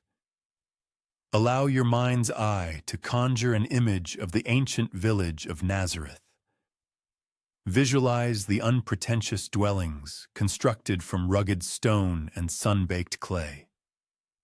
Observe the verdant olive groves, their leaves shimmering with a silvery luminescence as they sway gently in the refreshing breeze. hear the joyous peals of children's laughter echoing through the quaint, narrow pathways. Within a humble, unassuming workshop, a young man intently leans over a piece of timber, meticulously molding and refining it with precise, practiced hands. His countenance remains serene, conveying an inner tranquility, while his deliberate movements exhibit unwavering steadiness and purposeful intent. No chronicler meticulously inscribes his appellation into any official ledger. No observer meticulously annotates the specific dates of his daily existence. And yet, within that profound, unyielding silence, the very foundations of future history were being meticulously laid and prepared. The enigmatic lost years of his life may not necessitate far-flung expeditions or exotic narratives to elucidate their inherent power and transformative influence.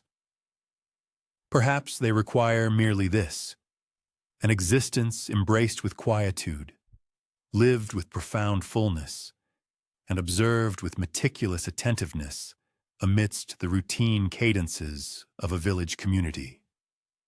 Subtly concealed within the fabric of the visible world, the future progenitor of eternal wisdom was, in essence, absorbing profound lessons from the very dust of the terrestrial plane, from the arduous exertion manifest in the sweat of manual labor, and from the unassuming, yet profound, rhythm of human existence itself.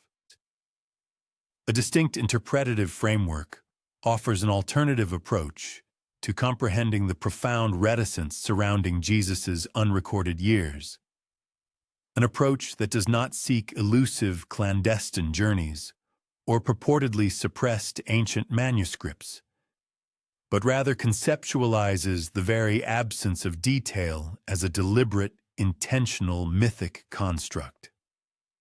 From this perspective, the chronological lacuna is not perceived as an unforeseen historical oversight or a mere happenstance, but rather as a purposefully designed symbolic expanse, functioning as a profound parable intricately woven into the foundational narrative architecture of the Gospels themselves. Okay. Consequently, these unrecorded decades transmute into a form of sacred metaphor, conveying profound truths and insights through the eloquent medium of silence, truths that might prove inexpressible or less potent if articulated through conventional linguistic means. Indeed, the venerable traditions of ancient narrative often judiciously utilized periods of silence and elements of profound mystery as a rhetorical device, serving to elevate a central figure beyond the parameters of the commonplace and the pedestrian.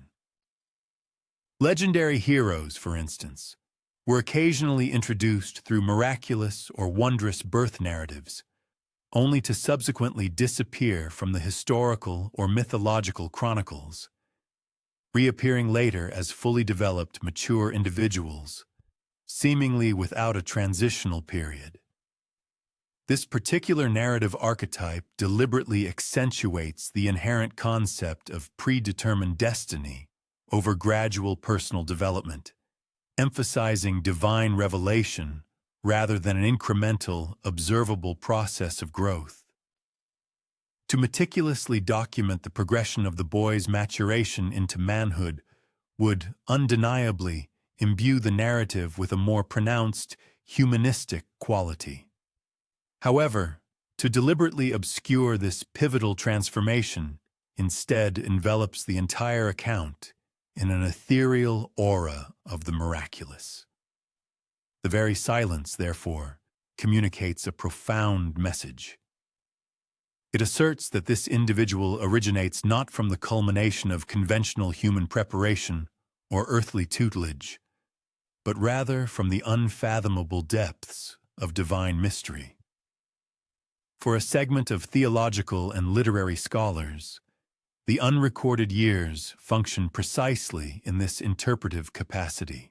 They are perceived as a sophisticated literary contrivance, a strategic narrative interlude designed to dramatically amplify the sudden and powerful commencement of his public ministry.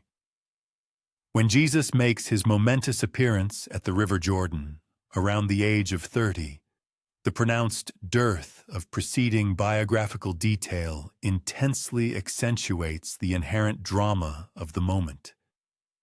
He materializes not as an individual incrementally molded by life's experiences and gradual development, but rather as a figure arriving from an ethereal, transcendent realm, bearing an inherent authority that appears to emanate from an unidentifiable, otherworldly source.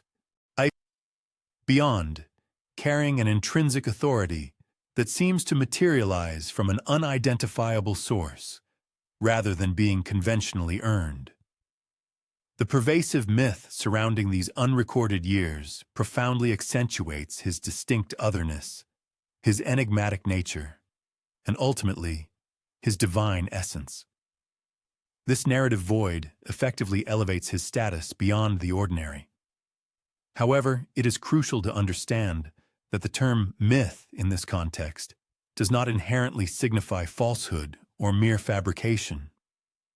In the ancient world, a myth served as a potent vessel for conveying truths that transcended mere factual accuracy or empirical observation. A deliberate mythic silence could, in fact, communicate a message far more profound and impactful than any meticulously detailed literal historical account. By intentionally omitting the intermediate period of his life, the Gospels might be subtly guiding us towards a deeper reality that exists independently of linear chronology.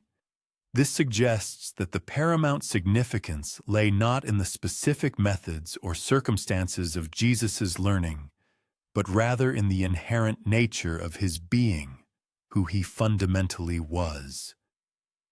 The very concept of these hidden years tacitly asserts that his inherent authority did not emanate from any earthly instructor or human tutelage, but rather derived directly from an eternal, divine source. Nevertheless, the mere proliferation of legends and anecdotal tales concerning his supposed travels during this period strongly indicates that people found it impossible to resist the urge to fill this narrative lacuna. The potent myth of silence proved to be too compelling, too profoundly evocative, for the human imagination to leave undisturbed. For some individuals, this significant gap actively invited speculative notions of extensive eastward journeys. For others, it conjured images of a secret apprenticeship among various esoteric mystics or spiritual practitioners. Yet it is entirely plausible that the Gospels never intended to provide such granular detail. Perhaps their very reticence, their deliberate withholding of information, was precisely the intended point of their narrative strategy. The enigmatic missing years serve as a powerful reminder that Jesus' identity extended far beyond a mere biographical sketch or a historical account. He was, in essence, a profound mystery personified, a living embodiment of the inexplicable. His life was not merely experienced in a linear fashion, but was more accurately revealed through a series of divine manifestations. For a contemplative listener, especially in the quietude of night, this particular interpretation fosters a deep sense of stillness and introspection. The deliberate silence woven into the narrative fabric becomes akin to the imperceptible pauses between heartbeats, a phenomenon more deeply felt and intuitively understood than explicitly articulated. It gently compels us to embrace and sit comfortably with that which defies easy explanation, to find solace in the fundamental truth that not every profound question inherently possesses a readily available answer. Indeed, sometimes the very absence of information or a definitive response constitutes the most eloquent answer. One might visualize the Gospels as a masterfully crafted painting that deliberately incorporates negative space. The central figure is meticulously rendered and sharply defined, yet the surrounding background is intentionally left unadorned and blank. This strategic emptiness serves to powerfully redirect our gaze, intensifying our focus and sharpening our perception of what truly holds significance within the composition. The enigmatic lost years function in precisely this manner, acting as that deliberate blankness. They serve as a poignant reminder that the overarching narrative of Jesus is not a continuous, unbroken chain of exhaustive detail, but rather a carefully curated sequence of chosen divine revelations. In this profound sense, the missing years, interpreted as a myth, serve a valuable pedagogical purpose, acting as a lesson in profound humility. We, as human beings, possess an innate desire to comprehend everything, to meticulously fill every narrative silence with a comprehensive explanation. However, true wisdom, on occasion, emerges not from an abundance of words, but from a deliberate scarcity of them.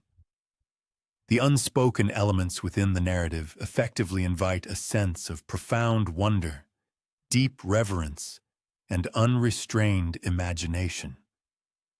Therefore, as one gently closes their eyes, let the profound silence of those unrecorded years transform into a soothing lullaby. It is not an absence to be approached with apprehension or fear, but rather a profound mystery to be wholeheartedly embraced. It stands as a powerful reminder that even within the unexplored gaps, even amidst the vast expanse of the unknown, the divine presence remains undeniably manifest and vibrantly alive. The missing years, much like myth itself, are not primarily designed to satiate our superficial curiosity, but rather to awaken within us a deep, abiding sense of awe and profound wonder. When we contemplate the extensive silence that envelops Jesus' hidden years, a disquieting possibility emerges. That these years were not merely forgotten over time, nor simply left unrecorded due to oversight, but were, in fact, deliberately shrouded in secrecy.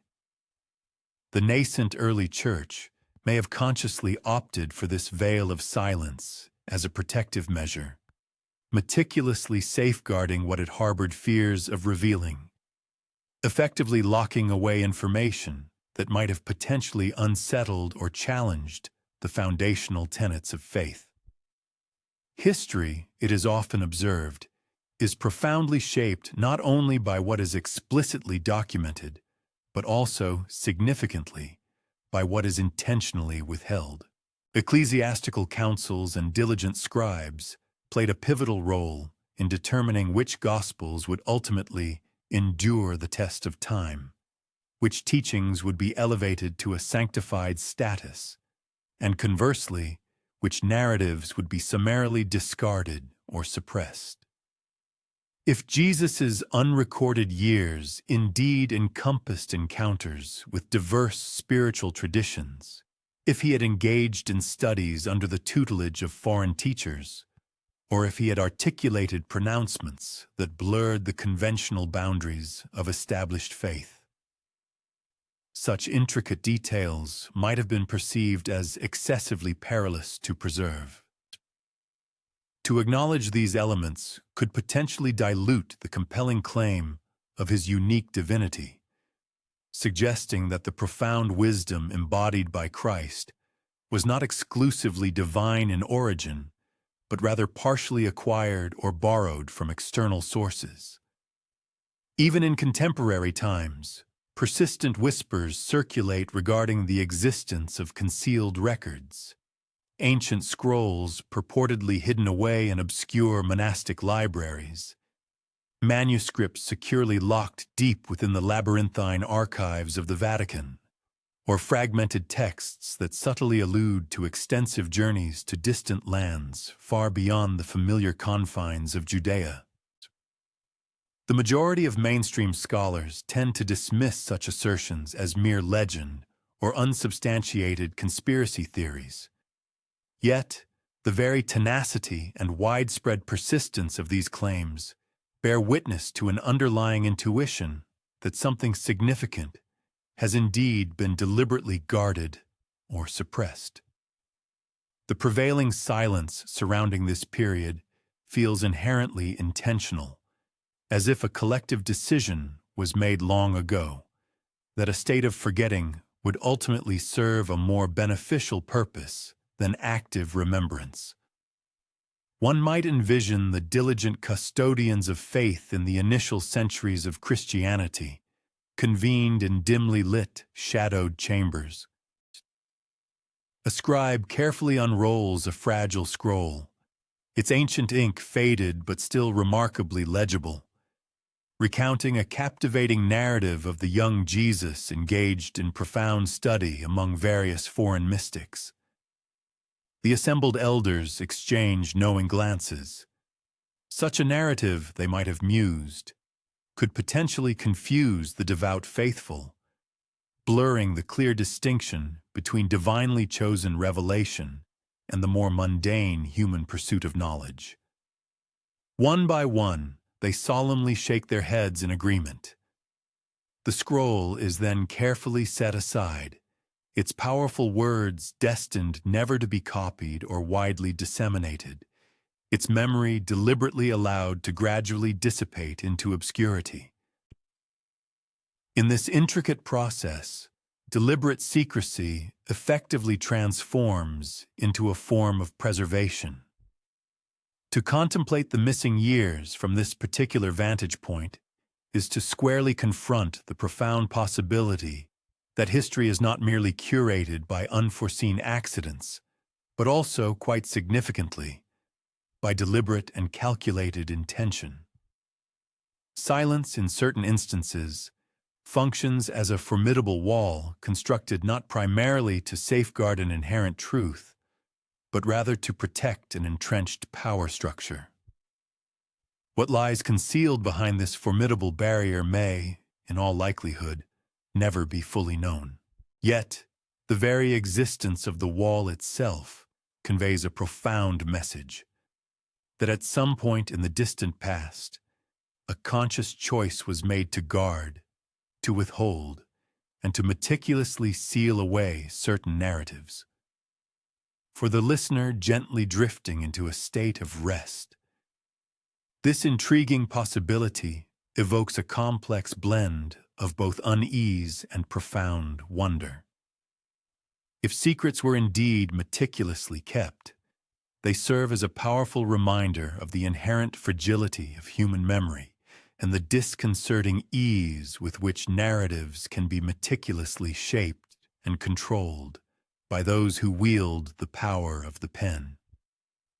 Yet they also serve to remind us that profound mystery possesses an enduring quality, capable of surviving even the most rigorous attempts at suppression. A story that is too stringently guarded or suppressed often transforms into a captivating legend, whispered furtively in hushed corners, meticulously passed down from one generation to the next, like a precious ember carefully carried through the enveloping darkness. Perhaps this inherent human tendency is precisely why the concept of secrecy clings so tenaciously to the enigmatic lost years. The prevailing silence feels less like a genuine absence of information and more akin to a deliberate act of concealment, as though beneath the seemingly plain surface of the Gospels, a deeper, more profound current of untold stories quietly flows. We may never fully succeed in piercing that intricate veil, but the very act of engaging in such profound contemplation brings us intimately closer to the heart of the enduring mystery. Close your eyes and vividly imagine a grand library from a bygone era, its towering shelves meticulously filled with countless ancient scrolls. Fine dust motes gracefully drift through the ethereal shafts of sunlight that penetrate the venerable space. Somewhere within this vast repository, perhaps, lies a solitary manuscript that holds the definitive answer to the enigmatic riddle of those 18 unrecorded years. But it remains perpetually unopened, securely locked away in profound secrecy, its potent words slowly fading even as they are meticulously preserved. We do not have the privilege of reading them, we cannot. Yet their profound silence speaks volumes, echoing resonantly across countless centuries, serving as a poignant reminder that what remains hidden is, at times, as immensely powerful and influential as what is openly revealed. In the vast, pervasive hush that envelops Jesus' missing years, narratives frequently gravitate towards the captivating image of hidden manuscripts. Ancient scrolls meticulously written and subsequently lost to time.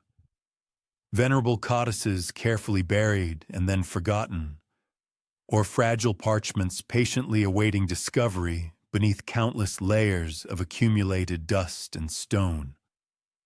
The very notion of such discoveries possesses a dreamlike, almost ethereal allure, as if somewhere in a remote, secluded library or a sealed, forgotten cave, the definitive answer to the perplexing riddle of those 18 years still exists in tangible ink, patiently awaiting its eventual unearthing.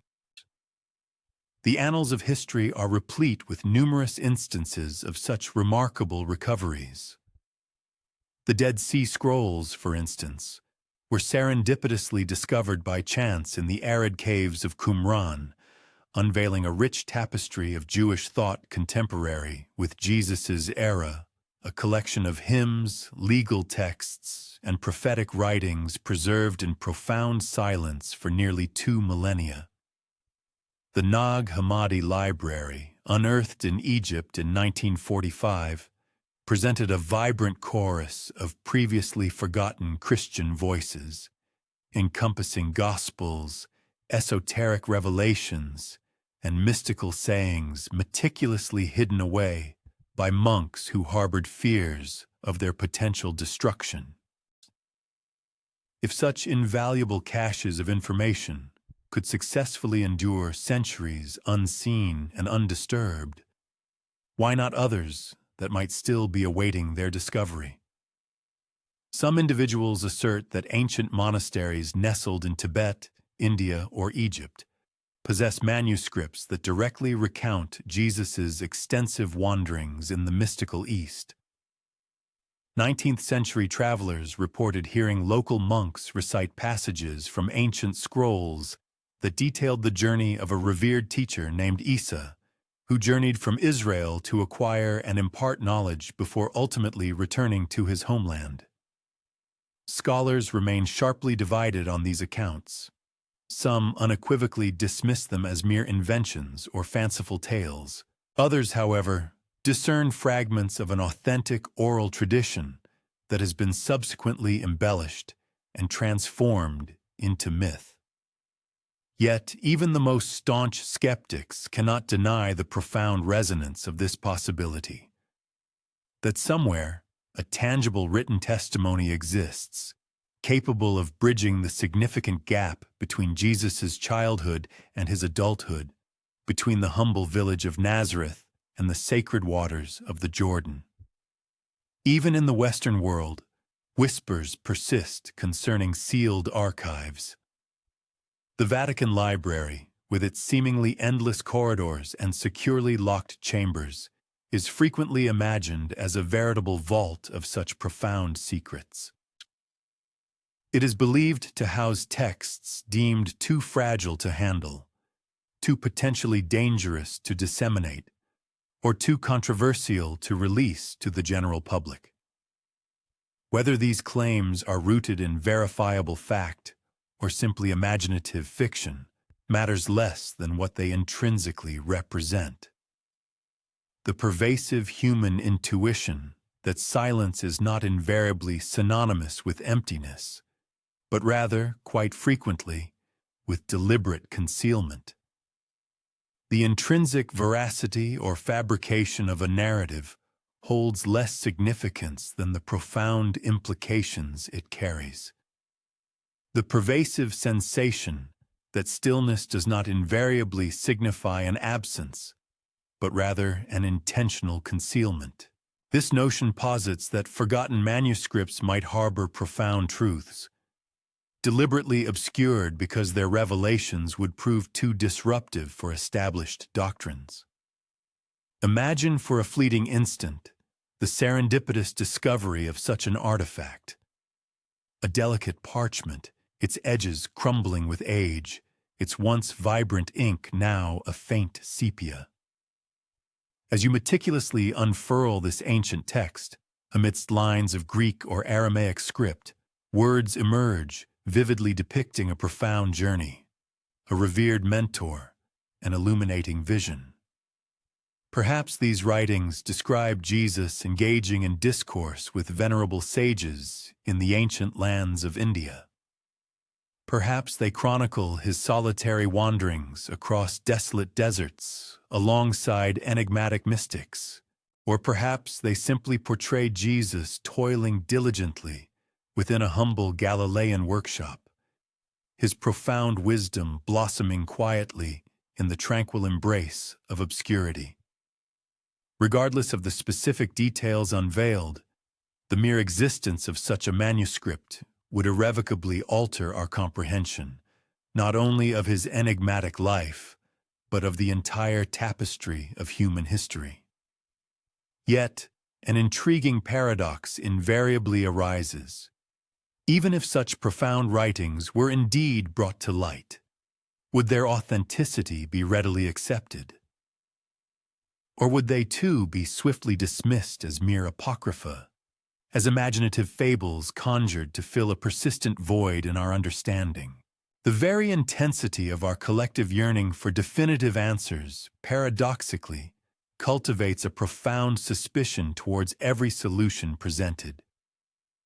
The pervasive silence surrounding these historical lacunae is so profound that any voice attempting to pierce it often sounds inherently uncertain, inherently fragile, and inevitably contested. For the contemplative listener, presently immersed in quiet reflection, the evocative image of these hypothetical forgotten manuscripts transcends their potential physical existence, transforming into a potent symbol. Whether they genuinely exist or remain purely conjectural, they serve as a poignant reminder that human memory is inherently ephemeral, that truth frequently lies hidden, patiently awaiting its revelation within the depths of silence. They also unequivocally remind us that the grand narrative of history is perpetually incomplete, suggesting that beneath the familiar words we cherish, countless layers of untold stories may yet slumber, awaiting their awakening. Close your eyes for a moment and vividly conjure an image of a secluded monastery, perched majestically high amidst towering mountains. Snow delicately accumulates upon its ancient roof, while the relentless wind howls with mournful intensity against its weathered stone walls. Inside, a solitary monk moves with unhurried grace, guided by the flickering glow of a solitary candlelight, as he meticulously unlocks an ancient wooden chest. Within its hallowed confines lie venerable scrolls, carefully bound in aged cloth, untouched and unread for countless centuries. He pauses, his movements deliberate, as he gently lifts one such scroll and begins to decipher its long-lost script. Outside, the profound darkness of night deepens, enveloping the world in its silent embrace. Inside, a voice, long stilled by the passage of time, stirs once more, resonating softly, finally breaking the enduring silence. Perhaps such extraordinary manuscripts will forever elude discovery. Or perhaps they already exist, patiently biding their time, cleverly concealed in plain sight, awaiting the auspicious moment when humanity is truly prepared to receive their profound message. Until that time, they persist as an integral component of an enduring enigma, these forgotten manuscripts pertaining to Jesus' enigmatic lost years, perpetually haunting the vast expanse of silence with their tantalizing possibilities. When the nascent Christian faith took firm root and subsequently proliferated across diverse lands, generations after the crucifixion of Jesus, a distinct group of spiritual seekers emerged, choosing the untamed wilderness as their sacred sanctuary. These individuals, revered as the desert fathers and mothers, consciously retreated into the austere and barren topographies of Egypt, Syria, and Palestine, deliberately forsaking the clamor of urban centers and the comforts of conventional living to inhabit humble caves, rudimentary huts, and isolated monastic cells. Their quest was not for fleeting distractions, but for profound silence, not for temporal power, but for spiritual purity. Within their preserved sayings and fragmented writings, a curious resonance persists, subtle allusions suggesting that certain profound mysteries are best left unarticulated. The Desert Fathers were the spiritual inheritors of a venerable tradition that may very well extend back to those elusive missing years of Jesus' life. They held an unwavering conviction that the desert environment, in its stark simplicity, possessed the power to strip the soul bare, effectively eradicating illusions and exposing unvarnished truth. For them, it was a crucible of profound trial, a relentless arena of temptation, but concurrently, a sacred space for illuminating revelation. In their spiritual paradigm, silence was not perceived as an absence, but rather as an abundant fullness, a sacred expanse where divine presence could be profoundly experienced without the intrusive interference of human language. They transmitted sacred narratives, not as meticulously polished gospels, but as ethereal whispers, inherently enigmatic, tantalizingly incomplete, and stubbornly resistant to straightforward clarity. Within this venerable tradition, some ascetics alluded vaguely to Jesus' hidden years. They refrained from narrating explicit stories, instead hinting at mysteries deemed too perilous, too sacred, or too susceptible to misinterpretation to be openly divulged.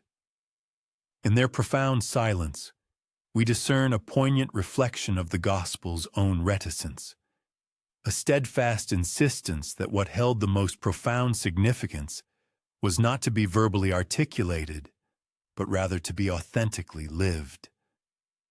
A profound aphorism attributed to the revered Desert Fathers states, "If you have words, you are not yet silent. If you are not silent, you do not yet see." Could this profound statement serve as their implicit explanation for the enigmatic missing chapters of Jesus' life, that the essence of his spiritual preparation resided within silence itself, within the rigorous discipline of obscurity, within the meticulous shaping of a heart profoundly attuned to the divine? Imagine a youthful Jesus embarking upon a solitary sojourn into the wilderness, as prophets frequently did. Days seamlessly extend into weeks, the scorching sun blazing relentlessly by day, the innumerable stars piercing the inky blackness of night. He quenches his thirst from meager springs, subsisting on the sparse sustenance the land grudgingly provides. Most profoundly, He listens intently to the whispers of the wind sweeping across ancient stones, to the resonant voice within his own being, to the profound silence that teaches without the necessity of words. This is not a historical account that can be empirically verified, but rather a profound rhythm that the Desert Fathers would have immediately recognized and deeply understood.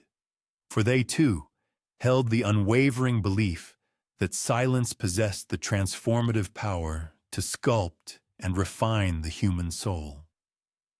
Centuries later, when these ascetics retreated into the desolate desert landscapes, they may have been consciously or unconsciously reenacting the profound pattern of those lost years.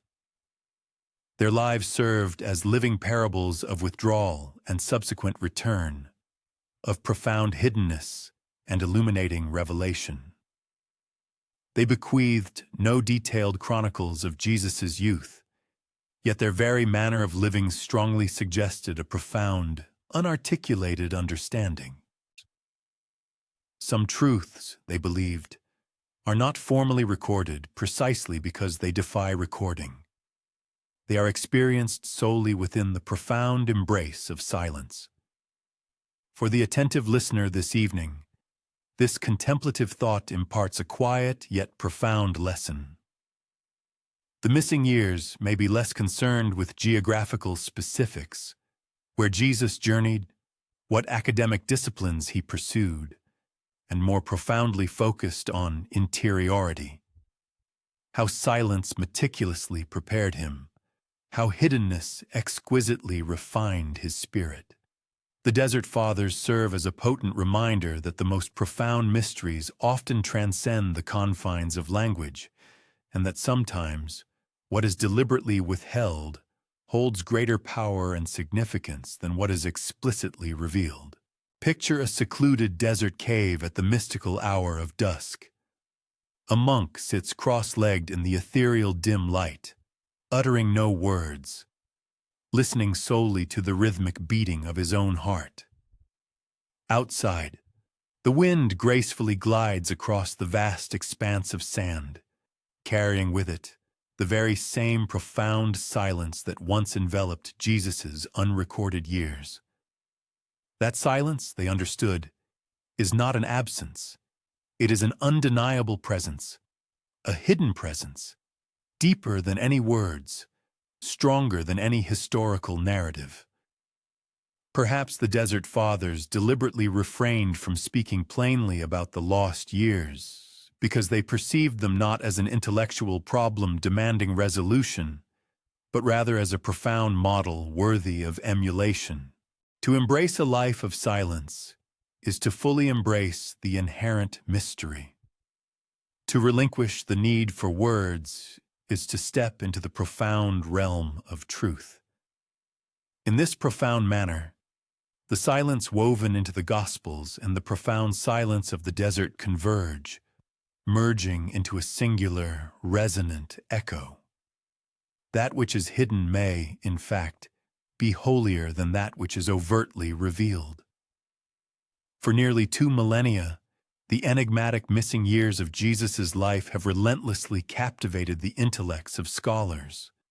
Historians, theologians, and spiritual seekers alike have meticulously sifted through fragmented evidence, harboring the fervent hope of assembling these disparate pieces into a coherent and complete narrative.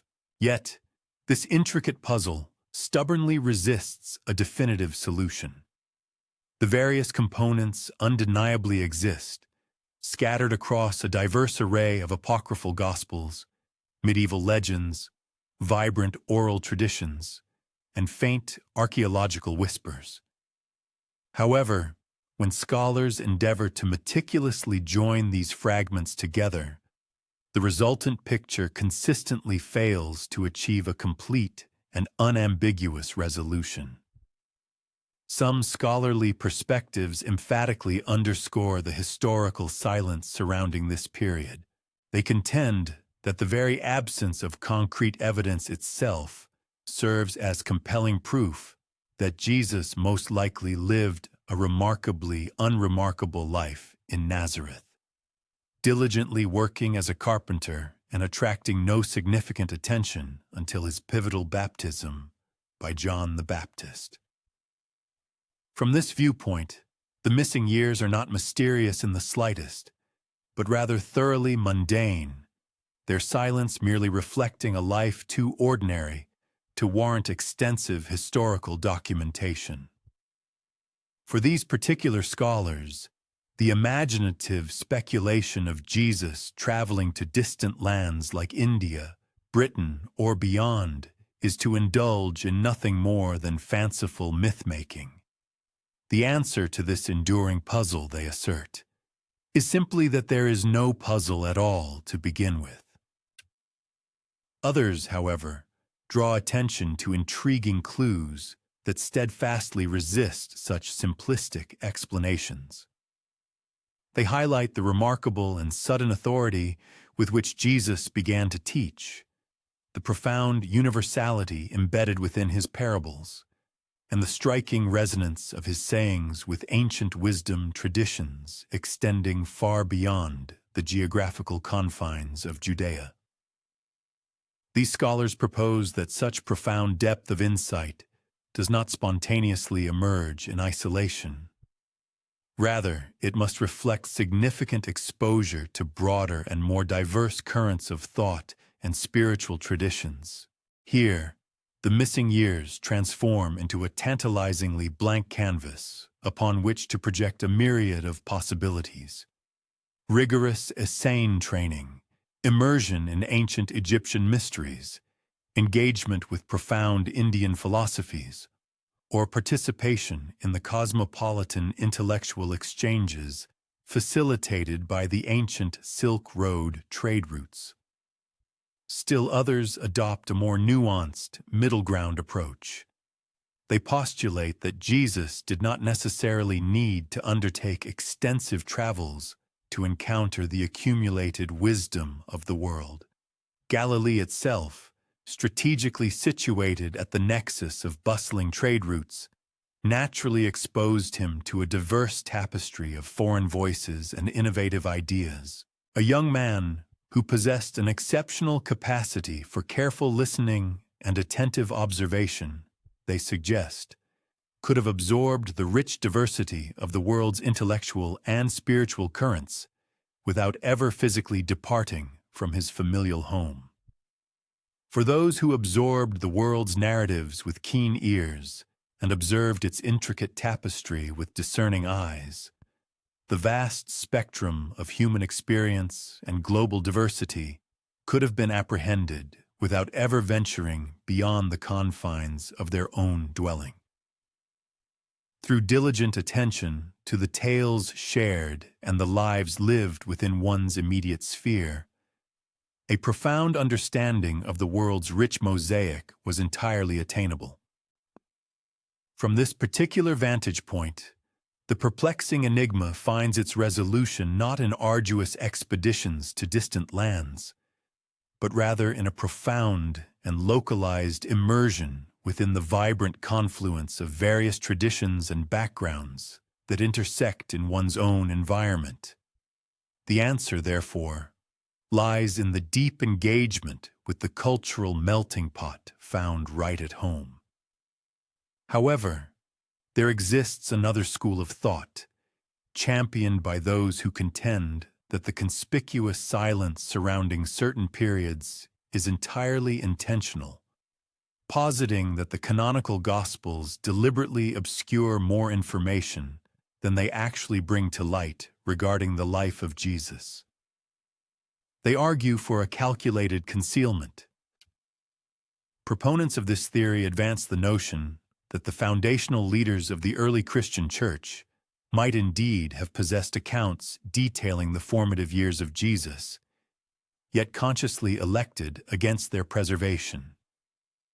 This decision, they suggest, was rooted in a profound apprehension of generating theological confusion or inciting divisive disputes among the burgeoning faithful.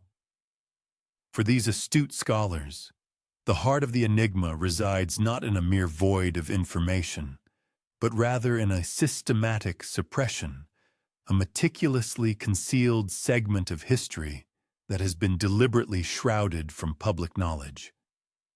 The absence is, in their estimation, a deliberate act of redaction.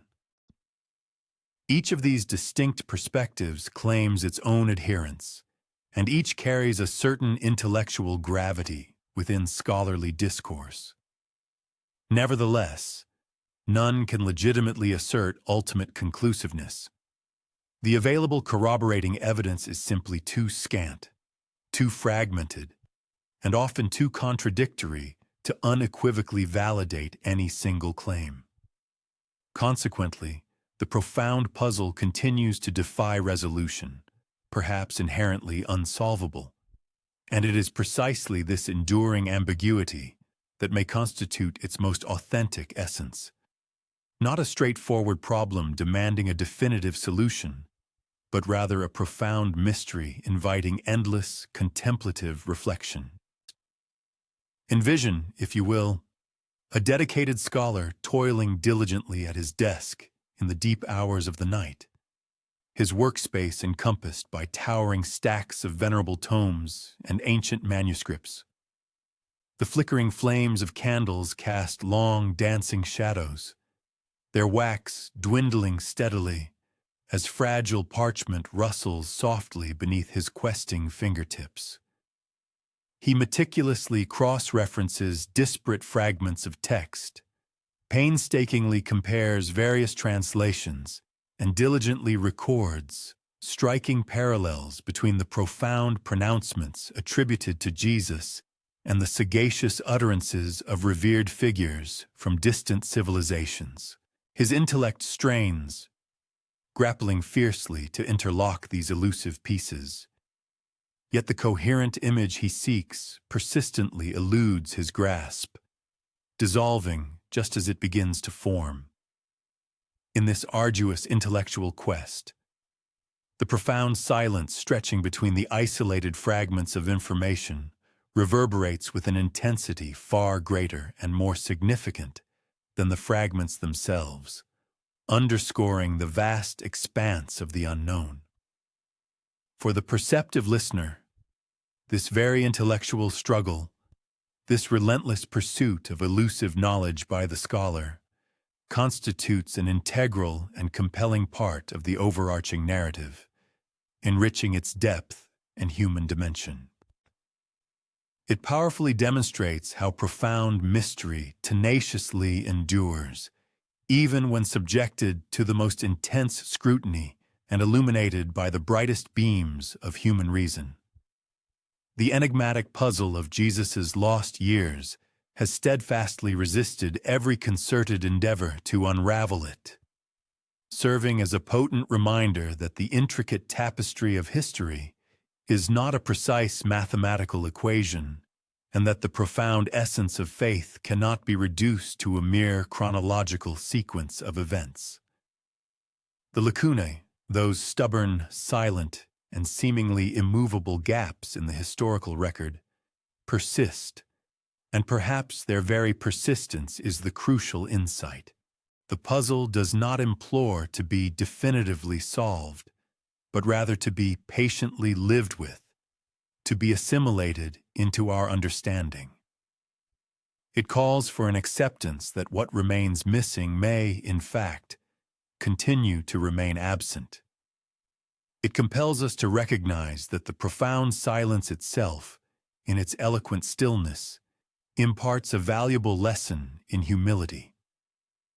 Thus, the scholar's intricate puzzle transforms from a potential conduit to absolute certainty into a poignant reminder of the inherent limitations of human knowledge. It underscores the profound truth that certain pivotal chapters of history are not inscribed with the indelible clarity of ink, but are instead penned in the enduring, elusive script of mystery. As one gently closes their eyes, one might visualize those scattered, disparate fragments resting upon a table, They stubbornly refuse to coalesce into a seamless whole, no matter how diligently one attempts to arrange them. Yet, taken collectively, they subtly hint at a reality far grander than the sum of their individual components. They softly whisper of a narrative that transcends mere words, of years that remain hidden yet possess an undeniable, potent influence, and of a profound silence that paradoxically continues to articulate profound truths. To even entertain the notion that Jesus might have journeyed beyond the familiar landscapes of Judea, potentially acquiring wisdom from foreign sages or assimilating profound insights from diverse spiritual traditions, is to tentatively approach a conceptual frontier that a significant segment within the Church has, for an extended period, meticulously safeguarded. It is to trespass on hallowed ground. Orthodoxy, in its foundational tenets, steadfastly insists upon Christ's singular uniqueness, advocating the belief that his teachings originated not from a syncretic blending of various cultures, but solely from an unadulterated, direct divine revelation. To concede any discernible influence from regions such as Egypt, India, or Persia would be to imply that his inherent authority was not entirely transcendent and celestial, but rather partially human, gleaned from personal encounters, borrowed from earthly instructors, and consequently shaped by the very temporal world he ultimately sought to redeem. For many centuries, such intriguing suggestions were met with profound suspicion and outright condemnation. The ecclesiastical councils responsible for establishing the biblical canon rigorously emphasized the paramount importance of doctrinal unity and spiritual purity, diligently striving to shield the nascent faith from what they perceived as dangerous delusion. Jesus was to be unequivocally revered as the Son of God, not as a peripatetic seeker who painstakingly assembled disparate fragments of truth from a multitude of foreign lands. To assert anything contrary to this established dogma was to risk the catastrophic unraveling of the very fabric of orthodox belief. The calculated silence of the Gospels, therefore, served the interests of orthodoxy exceedingly well. By deliberately leaving these crucial years devoid of narrative content, the overarching storyline meticulously preserved an aura of sacred mystery without inadvertently inviting probing questions that possessed the potential to fracture the fragile unity of faith. Nevertheless, subtle hints persistently remained. The intriguing apocryphal Gospels, the legendary accounts of Isa, as Jesus is known in some Islamic traditions, and the tantalizing whispers of concealed manuscripts. All these elements exerted a persistent tug at the metaphorical veil, strongly suggesting that perhaps the missing years encompassed something far more substantial than mere holy obscurity. Scholars who possessed the audacity to explore such unorthodox possibilities frequently found themselves ignominiously branded as heretics, their meticulously crafted works summarily condemned, and their dissenting voices effectively silenced. Orthodoxy, in its rigid adherence to doctrine, demanded absolute certainty, viewing any form of speculation as inherently perilous and subversive. Even in the contemporary era, the proposition that Jesus' profound teachings might exhibit discernible reflections of Eastern philosophies continues to deeply unsettle a considerable number of devout believers. For some, to draw comparisons between his profound sayings and, for instance, Buddhist compassion or Hindu unity is perceived as an act that diminishes his unique divinity, undermining his singular spiritual authority. Yet, for a divergent group, such intriguing parallels, far from weakening the mystery, actually serve to deepen its profound resonance. They propose that the expansive realm of divine truth may indeed transcend the confines of any single religious tradition, and that Christ's inherent wisdom possessed the remarkable capacity to resonate so profoundly, precisely, because it harmonized with universal truths already being articulated, albeit in varying accents, across numerous cultures and spiritual lineages.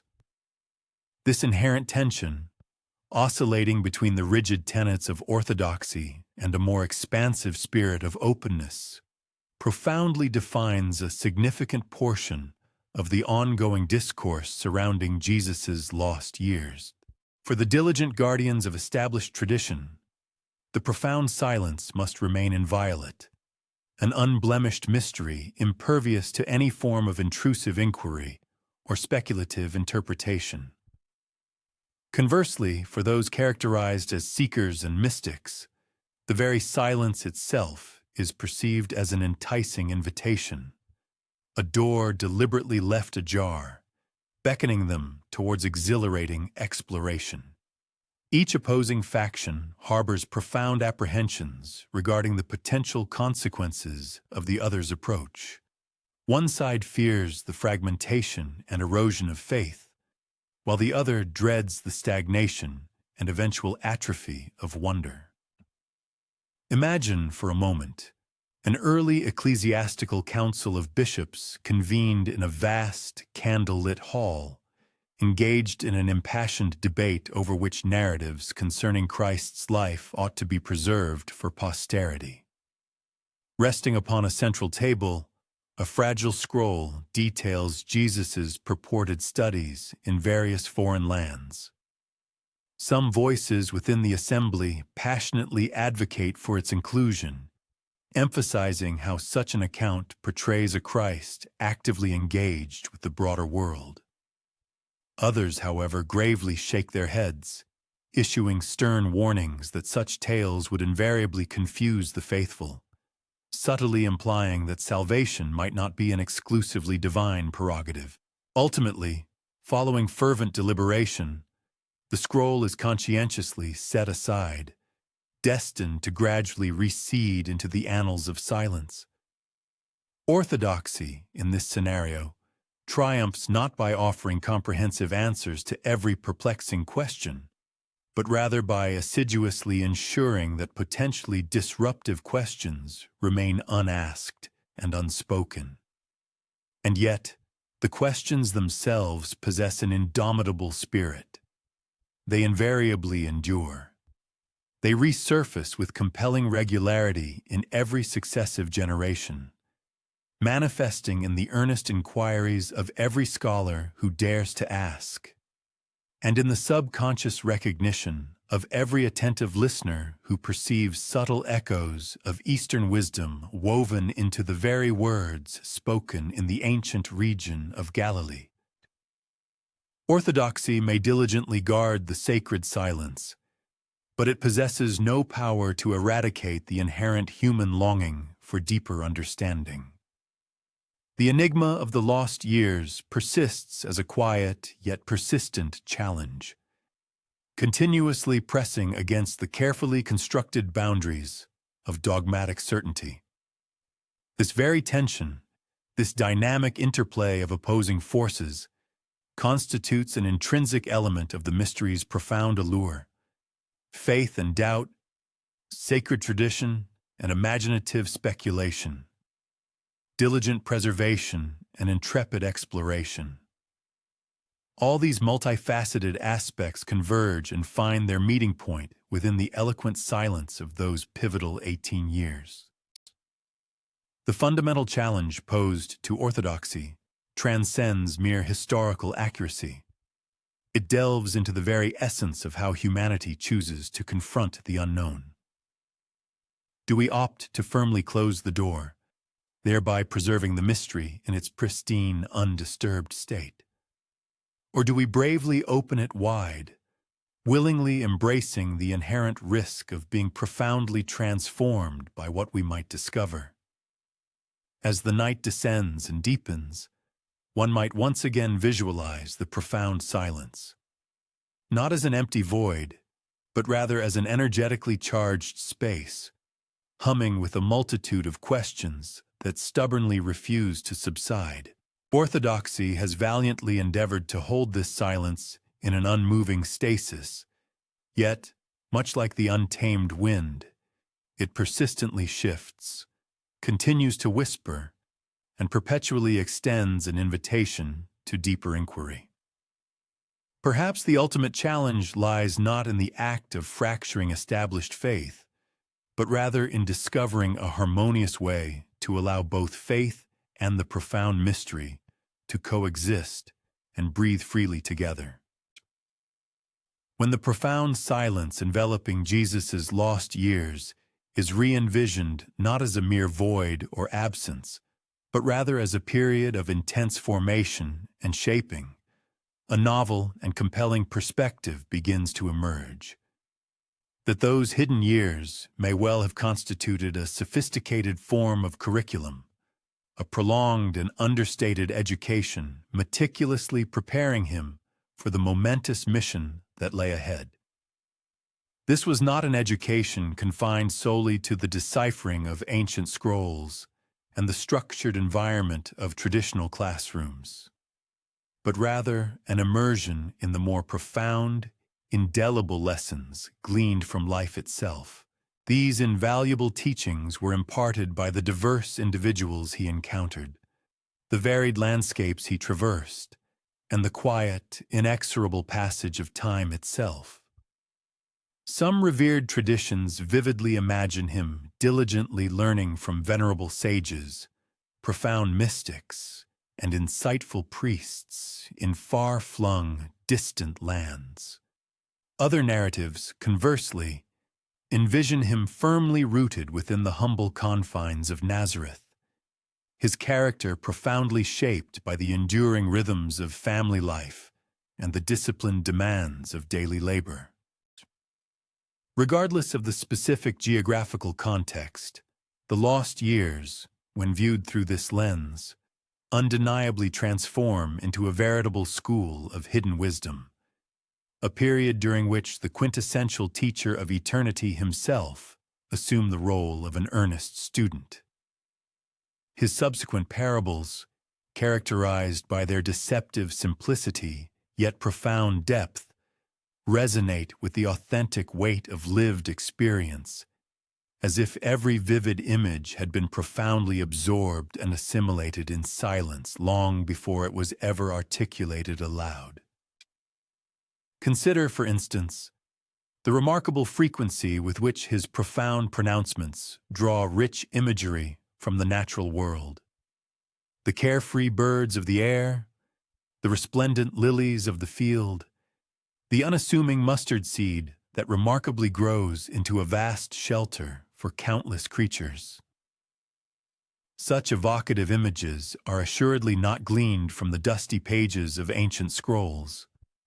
They are instead meticulously gathered from countless hours of patient observation, of profound and sustained noticing of the world around him. Indeed, the hidden years may very well have been replete with precisely such attentive noticing, constituting a rigorous form of spiritual training in perceiving the divine essence within the most ordinary and mundane aspects of existence. Furthermore, there existed a distinct, albeit hidden, curriculum embedded within the practice of work. The craft of carpentry, for example, inherently demands an unwavering patience, an exacting precision, and a formidable endurance. It imparts crucial lessons regarding the inherent strength of various materials, the invaluable worth of steady, skilled hands, and the absolute necessity of constructing robust foundations that are built to withstand the test of time. Later, when Jesus eloquently spoke of yokes made easy or of houses built upon solid rock, it is plausible that he was not merely employing abstract metaphor, but rather drawing directly from a wellspring of deeply ingrained, lived memory. His profound spiritual authority, therefore, was perhaps shaped in no small part by the rigorous discipline inherent in physical labor. And then there was the profound curriculum of suffering. Life in the region of Galilee was, by no means, exempt from considerable hardship. Pervasive poverty, the oppressive reality of Roman occupation, and widespread social unrest collectively exerted an immense burden upon the daily existence of its inhabitants. If Jesus indeed lived quietly among his people during these years, he would undoubtedly have borne witness to injustice firsthand, intimately felt the gnawing struggles of the impoverished, and shared deeply in the common burdens of ordinary existence.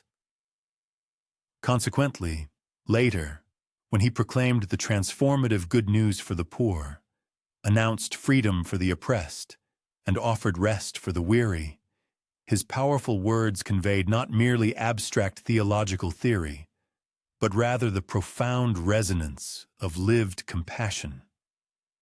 To contemplate the lost years in this manner is to perceive them not as blank, empty pages in the historical record, but rather as a period of profound, hidden preparation. The very silence itself thus becomes an integral component of the overarching lesson. It suggests that true wisdom is not invariably imparted through grand spectacle or overt display, but rather cultivated through the quiet virtues of patience, diligent labor, and sustained, mindful attention.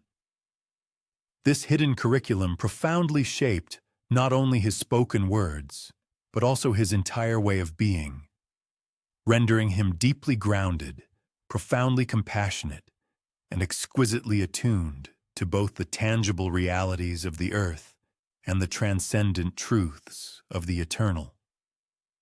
Imagine him, for a moment, seated serenely at the edge of a verdant field, quietly observing a farmer scattering seeds with practiced grace. Imagine him diligently repairing a broken yoke, his hands steady and adept, his mind completely attentive to the task at hand. Imagine him listening with profound empathy to the heartfelt grief of his neighbors, to the unrestrained laughter of children at play, and to the earnest debates of the respected elders gathered in the local synagogue. The daily experiences encompassing everything from the shared grief of neighbors to the innocent laughter of children, and even to the profound theological debates of elders within the synagogue, collectively comprised an unwritten chronicle. These myriad moments, though never formally documented, became an intrinsic part of his being. They meticulously shaped the distinctive timbre of the voice that would, in due course, extend an invitation to disciples, and profoundly influenced the expansive, empathetic heart that would eventually embrace the entirety of the world. This particular concept encapsulates a subtle yet profoundly illuminating truth. Our own undisclosed years, those prolonged seasons characterized by patient anticipation, a state of anonymity, or the performance of routine labor, may similarly constitute an unacknowledged curriculum of personal development. The periods of quietude and apparent inactivity within our individual lives are potentially not devoid of meaning, but rather intrinsically formative, meticulously molding us in ways that we are, as yet, unable to fully comprehend or perceive. The unchronicled period of Jesus' early life serves as a poignant reminder that the most significant and deep-seated preparations for one's ultimate purpose frequently transpire without public recognition, subtly embedded within the fabric of ordinary existence, patiently awaiting their divinely appointed moment of revelation. One might close their eyes and vividly picture the humble workshop, the serene hillside, or the bustling marketplace of Nazareth. None of these scenes appear, on the surface, to be extraordinary. Yet, It is precisely within the confines of these seemingly mundane days that an unspoken curriculum unfolds, intricately weaving together invaluable threads of steadfast patience, profound compassion, and enduring wisdom. When at last Jesus transitioned into his public ministry, he carried within him the invaluable lessons gleaned from years of quiet observation, the inherent strength cultivated through diligent labor, and a unique, insightful vision born from perceiving the world with an unreserved and open gaze. Consequently, these unrecorded years might be interpreted less as an enigmatic puzzle and more as a powerful admonition that even silence itself functions as a profound teacher, and that concealed seasons of life possess the remarkable capacity to prepare us for fundamental truths far grander than our current imaginations can encompass. The enigmatic quietude surrounding Jesus's unchronicled early years has consistently provided a fertile ground for human imagination. Within this expansive imaginative space, numerous civilizations extending far beyond the geographical and cultural confines of Judea have laid claim to perceiving subtle echoes of his historical presence. Throughout the ancient land of India, venerable oral traditions recount the arrival of a revered spiritual figure from the Western territories, known by the appellation Isa, who reportedly pursued extensive studies among wise sages prior to his eventual return to his native region. In the historical domain of Persia, scattered fragments of popular lore intimate the existence of a wandering teacher whose profound doctrines appeared to resonate harmoniously with the Zoroastrian philosophical concepts of inherent dualities, specifically those of light and darkness. Furthermore, within Britain, venerable medieval legends narrate the journey of a youthful Jesus, accompanying Joseph of Arimathea, purportedly gracing the verdant inclines of Glastonbury with his presence. For contemporary audiences, such narratives might readily appear to be products of fanciful conjecture. Nevertheless, they subtly disclose a deeper, more fundamental human impulse, a pervasive and universal longing to intricately connect the biographical details of Jesus with the rich cultural heritage of a multitude of global territories. Each distinct civilization, perceiving the resonance of his voice reverberating across the vast expanse of time, conjectures that he might have, at some point, traversed their specific soil, and that their indigenous wisdom potentially played a formative role in shaping his spiritual path. The profound silence of those particular years functions akin to an expansive, unsealed chamber, thereby dramatically amplifying the intriguing possibility of shared cultural or spiritual roots. When his subsequent doctrinal pronouncements are carefully juxtaposed with the philosophical insights of disparate spiritual traditions, striking and undeniable congruities invariably manifest. His profound sayings concerning the virtue of humility bear a striking resemblance to the Buddhist exhortations advocating for the relinquishment of ego and attachment to self. His compelling command to extend love to one's fellow human beings harmonizes profoundly with Confucian ideals emphasizing societal equilibrium and harmonious coexistence. Moreover, his conceptualization of an immanent divine presence strikingly parallels the ancient Hindu philosophical doctrines, positing the existence of an everlasting, all-pervading spiritual essence within every individual. Did these observed similarities originate from direct interpersonal or intellectual contact? Or did they emerge as fundamental truths independently discovered and articulated across diverse human societies? The historical void offers no conclusive response, presenting only the alluring and tantalizing possibility of a profound, interwoven connection. What remains unequivocally clear is that Jesus' core message possessed an inherent and remarkable universality, enabling its reception and comprehension across a multitude of linguistic, cultural, and temporal contexts. This pervasive quality may plausibly explain why reverberations of his influence are discernible throughout various civilizations. It is conceivable that this phenomenon occurred not due to his physical peregrinations to these distant locales, but rather because his profound utterances resonated intrinsically with pre-existing wisdom, much like the sympathetic vibration of one musical string when another is plucked. His articulate expression effectively activated and amplified ancient verities wherever they lay dormant within human consciousness. Yet, an alternative hypothesis warrants serious consideration: that these observed congruities transcend mere happenstance. It is plausible that historical records, albeit subtly and fragmentarily, retain faint vestiges of encounters which, in our current epoch, remain beyond definitive substantiation. Across vast continental expanses, caravans traversed arduous routes. Merchants conveyed not merely tangible commodities, but also intangible stories, and individuals devoted to the earnest pursuit of enlightenment frequently embarked on extensive voyages in quest of ultimate understanding.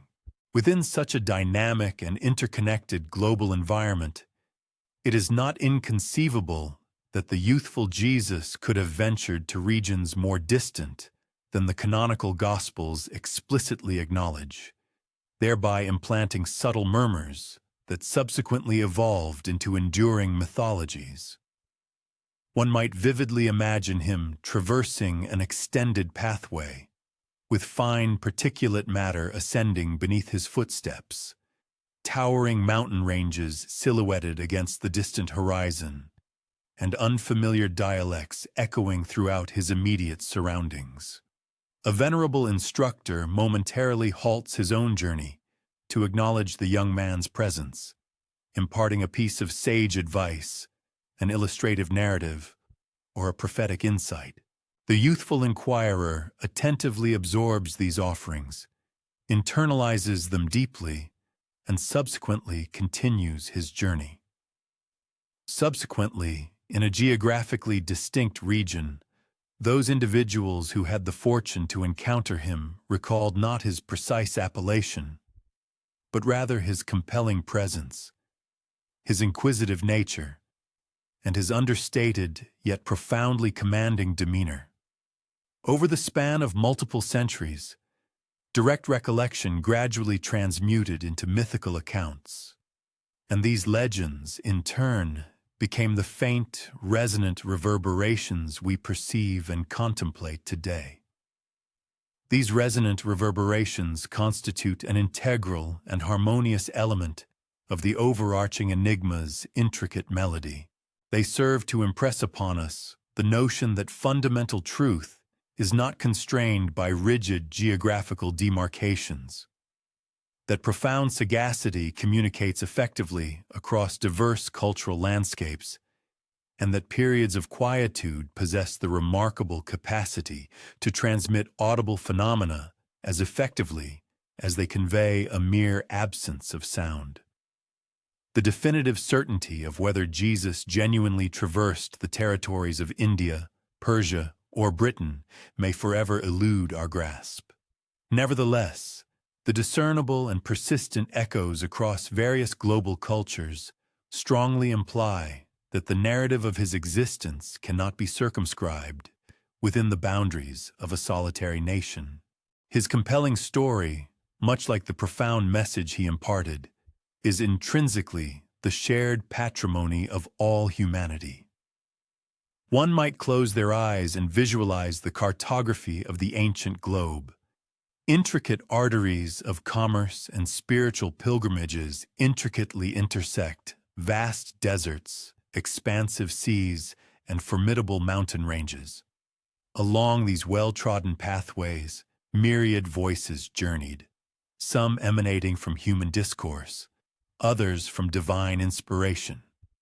Conceivably, among these diverse travelers walked a young man whose physical peregrinations left no discernible historical trace, yet whose enduring reverberations persist, conveyed across the tapestry of civilizations akin to a faint, timeless murmur. What fundamental insight do the unrecorded years of Jesus' life impart to us, if not the profound instruction inherent in anonymity? For a substantial span approaching 2 decades of his earthly existence, the historical documentation remains entirely silent.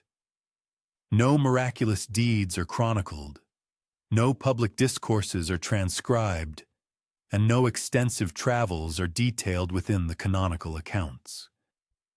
There is only an expansive quietude, stretching uninterruptedly across 18 years, resembling a concealed ravine situated discreetly between 2 prominent, discernible mountain summits.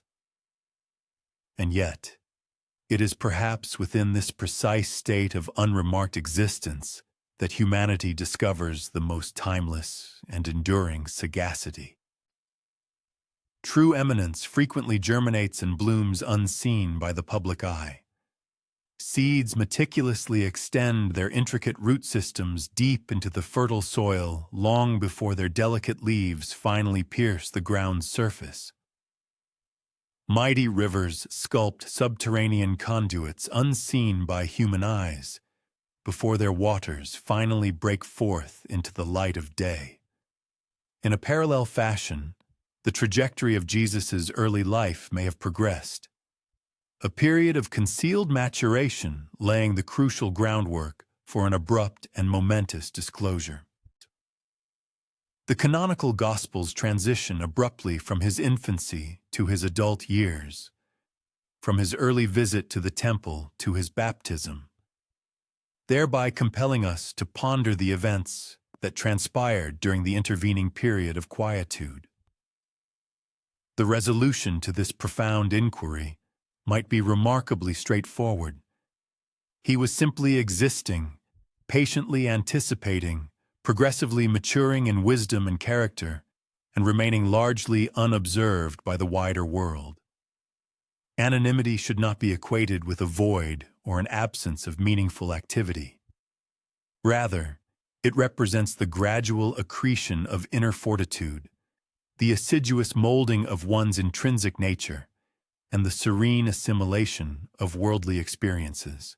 Within a state of unremarked existence, an individual's spirit cultivates profound resilience, genuine modesty, and expansive empathy. These invaluable teachings are not amenable to hurried acquisition, nor can they be effectively imparted through public demonstrations or grand spectacles. Instead, they are absorbed exclusively within the unobserved stretches of mundane existence. When Jesus eventually stepped into the sacred waters of the Jordan River, he bore within him not merely a divine disclosure, but also the rich harvest cultivated during years spent in introspective quietude. For humanity, the underlying instruction derived from this narrative is subtle yet deeply significant. Our personal periods of concealed development, those extended phases of life during which no extraordinary occurrences appear to transpire, may similarly represent crucial seasons of groundwork and preparation. Eras of anonymity are far from unproductive. Rather, they are actively molding us in manners that currently remain imperceptible to our conscious awareness. When the opportune moment of our individual vocation or calling finally arrives, we too might ascertain that those previously unobserved years have, in fact, endowed us with the essential requisites and inner resources necessary for fulfilling our unique purpose. The unremarked early life of Jesus additionally underscores the intrinsic modesty and humility of the divine essence. If the Son of God genuinely resided in a state of quietude and anonymity for an approximate period of 2 decades, then obscurity itself is profoundly imbued with sacred significance. Consequently, to remain unobserved constitutes no inadequacy or failure, nor is there any ignominy in being concealed from public view. The commonplace is thus elevated to a sacred status. That which remains unchronicled acquires invaluable importance and preciousness. A divine entity who deliberately elected a path of anonymity simultaneously chose to validate the intrinsic worth and dignity of every existence lived beyond the glare of historical prominence. Let us once more envision Nazareth, with its tranquil thoroughfares, its unassuming dwellings, its agricultural expanses, and its artisanal workshops. Picture a youthful individual traversing these environs day after day, diligently toiling, attentively observing, and assiduously acquiring knowledge. No scribe diligently documented his utterances, no chronicler meticulously noted his daily activities. Yet, within that very state of unremarked existence, the most resonant and perpetually influential voice known to humanity was undergoing its profound and meticulous preparation. This contemplative insight extends an invitation for profound repose and introspection. Should one's personal journey feel concealed from public view, or if one's daily routine appears unremarkable, it is crucial to recall that anonymity does not signify a void or an absence of meaning. Instead, it functions as a pedagogical environment for cultivating enduring patience, a transformative crucible for developing profound resilience, and a clandestine reservoir of profound understanding. The historical quietude of the Gospels might be interpreted not so much as a lacuna or a historical gap, but rather as a profound endowment, serving to remind us that a state of anonymity can intrinsically possess its own understated sanctity and holiness. One should close their eyes and contemplate these unrecorded years not as an intricate puzzle demanding resolution, but rather as an invaluable instruction awaiting assimilation.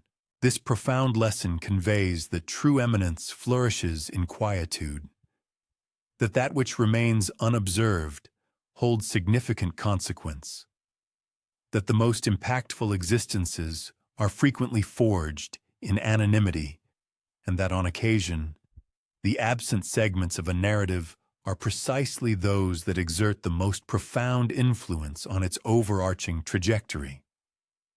The profound quietude surrounding Jesus' unchronicled years transcends mere intellectual intrigue. It fundamentally reconfigures the very comprehension of religious conviction itself. For adherents of the faith, the Gospels function not merely as historical chronicles, but rather as profound attestations meticulously crafted to unveil verities transcending conventional historical accounts. Nevertheless, the pronounced lacuna of 18 years persists as a poignant reminder that religious belief is predicated not upon comprehensive factual minutiae, but upon unwavering confidence in those elements deemed essential to persist through time.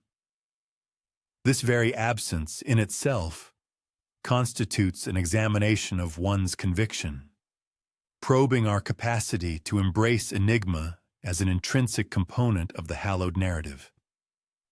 Should Jesus have genuinely embarked upon journeys to remote territories, assimilating sagacity from diverse spiritual legacies, then religious belief broadens its scope to perceive the divine's intricate craftsmanship interwoven within a multitude of cultures, rather than being restricted to a singular one. The celestial message in this light transforms from an isolated musical note into an expansive symphony, reverberating harmoniously across the panorama of human civilizations.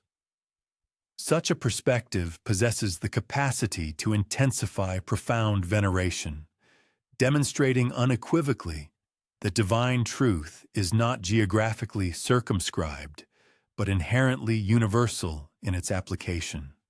Nevertheless, it simultaneously introduces a degree of disquietude, as it tends to obscure the established demarcation lines that long-standing religious customs and traditions have rigorously maintained. Conversely, if Jesus resided discreetly within Nazareth, concealed in a state of anonymity, then religious conviction is confronted with a distinct form of challenge. It demands that we accept the profound proposition that the Son of God inhabited the earthly realm for several decades as an unremarkable individual, remaining unobserved and unlauded by the world. This implies that divine essence can inhabit the commonplace, and that sacredness can assume the guise of an ordinary existence. This particular interpretation consecrates daily life, serving to impress upon adherents that the hallowed is discoverable not solely within extraordinary supernatural occurrences, but also within periods of quietude, diligent exertion, and steadfast forbearance. It is posited that the sacred, in its most profound manifestation, does not exclusively reside within the realm of miraculous occurrences, but is equally discernible in the serene quietude, diligent toil, and enduring fortitude of everyday existence. Should those lost years prove to have been intentionally obscured or deliberately kept from public knowledge, a more incisive and challenging inquiry confronts the very foundations of faith. Is it truly possible to place unwavering trust in the Church, an institution invariably shaped by human decisions and selective disclosures, to be the faithful custodian of absolute truth? For a segment of the populace, this particular notion can lead to a diminishment of conviction, eroding their established confidence.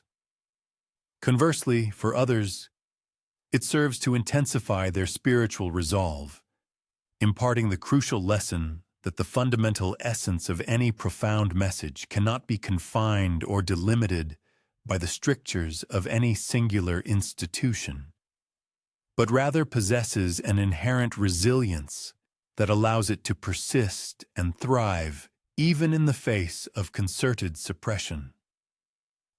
Each potential interpretation inherently brings forth its distinct ramifications, necessitating a unique reconfiguration of established faith paradigms. To willingly embrace these diverse possibilities is not synonymous with abandoning deeply held beliefs. Rather, it represents an opportunity for one's conviction to cultivate a greater flexibility, to expand its intellectual and spiritual horizons, and to become more receptive to the enigmatic and the unknown. Consequently, faith begins to transcend a mere quest for absolute certainty, evolving instead into a deeper reliance on profound trust. It shifts from a desire for spiritual possession to an embrace of boundless wonder and reverent awe. These contemplative reflections invariably foster a serene receptiveness, an openness of spirit. Faith, it is suggested, possesses no inherent reason to recoil from the profound quietude surrounding the uncharted years. Instead, it can proactively welcome this mystery, integrating it as an essential thread within its intricate fabric, serving as a potent reminder that ultimate truth encompasses a reality far grander than mere verbal articulation, and indeed transcends the confines of recorded history itself. True spiritual conviction thrives not upon the exhaustive resolution of every enigmatic question, but rather through the courageous act of persevering forward even when the path ahead remains shrouded in an unsettling obscurity. One might vividly imagine the steady beam of a lantern carried by a lone traveler through the enveloping darkness of night. Its gentle glow does not possess the power to banish the vast expanse of shadow, yet it meticulously illuminates the immediate steps forward, one after another. In a remarkably similar fashion, faith navigates the labyrinthine corridors of mystery, providing guidance without eradicating the unknown. Even if these undisclosed years persist in their elusive nature, remaining perpetually beyond direct observation, the illuminating power of their implications continues to provide guidance, regardless of whether they conceal extensive journeys, a period of profound quietude, active suppression, or simply historical obscurity. They collectively serve to remind observers that the comprehensive narrative of Jesus is not solely encapsulated within the confines of ancient parchments.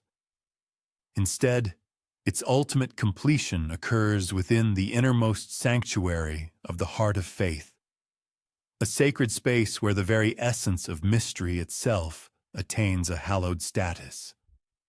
One could, metaphorically, close one's eyes and permit that internal lantern to radiate its gentle luminescence from within. It does not furnish explicit explanations for the encompassing silence, but it imbues that silence with a sense of manageability, rendering it endurable. It serves as a poignant reminder that the essence of faith is not rooted in absolute certainty, but rather in an enduring trust in that which persists and remains steadfast, even when the historical record is demonstrably incomplete. Following the exhaustive culmination of all diligent inquiry, every speculative hypothesis, and each meticulous examination of ancient legends and scriptural passages, a singular, irrefutable element persists: profound silence. The enigmatic period spanning Jesus' formative years continues to elude historical capture, and it is entirely plausible that this obscurity will endure indefinitely. The canonical Gospels, notably, leave these particular years conspicuously blank. Scholars engage in ceaseless and intricate debates regarding their potential content, while imaginative storytellers ingeniously weave them into captivating narratives of extensive travel and wondrous encounters. Yet, the definitive truth, if indeed such a truth exists that could be immutably inscribed upon a written page, steadfastly remains unarticulated. Yet this pervasive silence is far from being a void.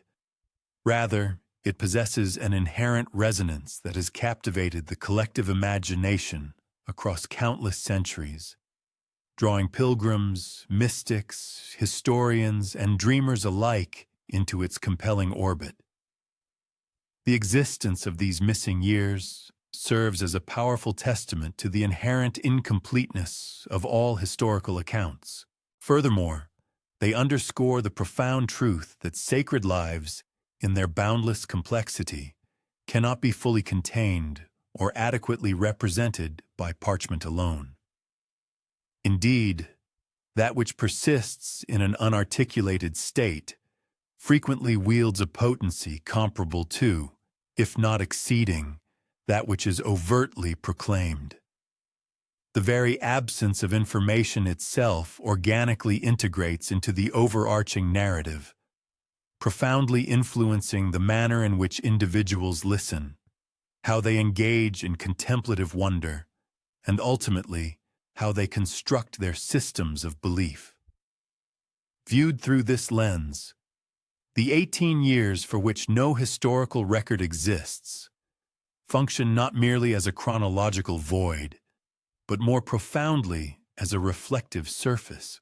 Each succeeding generation, in its earnest quest for meaning, projects into this historical lacuna precisely what it most ardently yearns for: Perhaps a universal teacher capable of bridging the profound cultural divides between East and West, or a humble laborer whose obscure existence sanctifies the mundane, or even a reclusive mystic whose profound wisdom was meticulously guarded by an impenetrable veil of secrecy.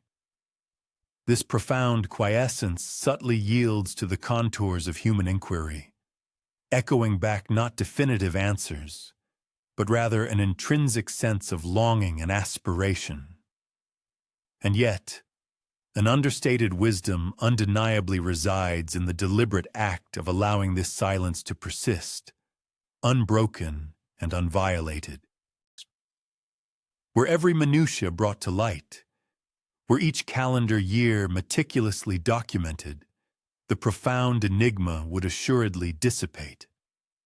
The lost years, therefore, serve as an invaluable pedagogical tool, instructing humanity in the art of coexisting with unknowing and guiding individuals to embrace faith not as a tangible possession, but as an act of profound trust. They serve as a potent reminder that even within the seemingly empty gaps of knowledge, a profound and enduring meaning steadfastly abides. Consider the hypothetical scenario of concluding a literary work, only to discover that its most pivotal chapter remains conspicuously absent. Initially, one might experience a distinct disquietude, a sense of incompleteness. Yet subsequently, an understanding dawns that this very omission fundamentally alters the entire interpretive process. One finds oneself lingering with heightened attention over the words that do remain. A careful, almost investigative search commences within the silences interspersed between them. The imagination is then permitted to roam freely, unconstrained by explicit narrative. In this manner, the absence itself transcends a mere void, becoming an intrinsic component of the story, shaping its internal dynamics and influencing its overall resonance. Thus, a similar dynamic pertains to the earthly existence of Jesus of Nazareth. For the attentive listener tonight, this culminating insight lingers with particular import. That which remains unspoken may possess a sanctity equal to, if not greater than, that which is explicitly articulated.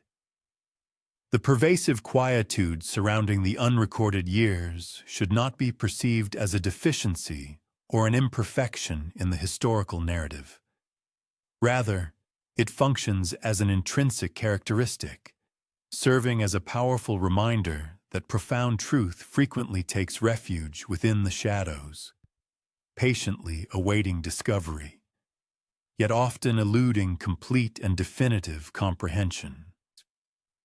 These veiled periods of Jesus' life serve as a profound summons to engage in contemplation, to embark upon an earnest quest for understanding, and ultimately, to find solace within the embrace of the unknown. One might consider closing their eyes and allowing the profound stillness to envelop their entire being. This is not a silence indicative of emptiness or absence, but rather one pregnant with depth, imbued with a palpable presence, and resonant with hidden truths that lie perpetually just beyond immediate grasp. Within that profound, enveloping silence, it is conceivable that the unarticulated narrative of those 18 pivotal years resides. However, it is equally plausible that this story was never intended for explicit narration. Perhaps its inherent purpose was always to remain shrouded in mystery, guiding humanity not through the rigid confines of certainty, but through the boundless expanse of wonder. Indeed, it serves as a profound compass for humanity, illuminating our collective journey not through the provision of absolute knowledge or unwavering conviction in fixed truths, but rather by consistently fostering a spirit of insatiable curiosity and an enduring sense of awestruck marvel at the boundless mysteries of existence.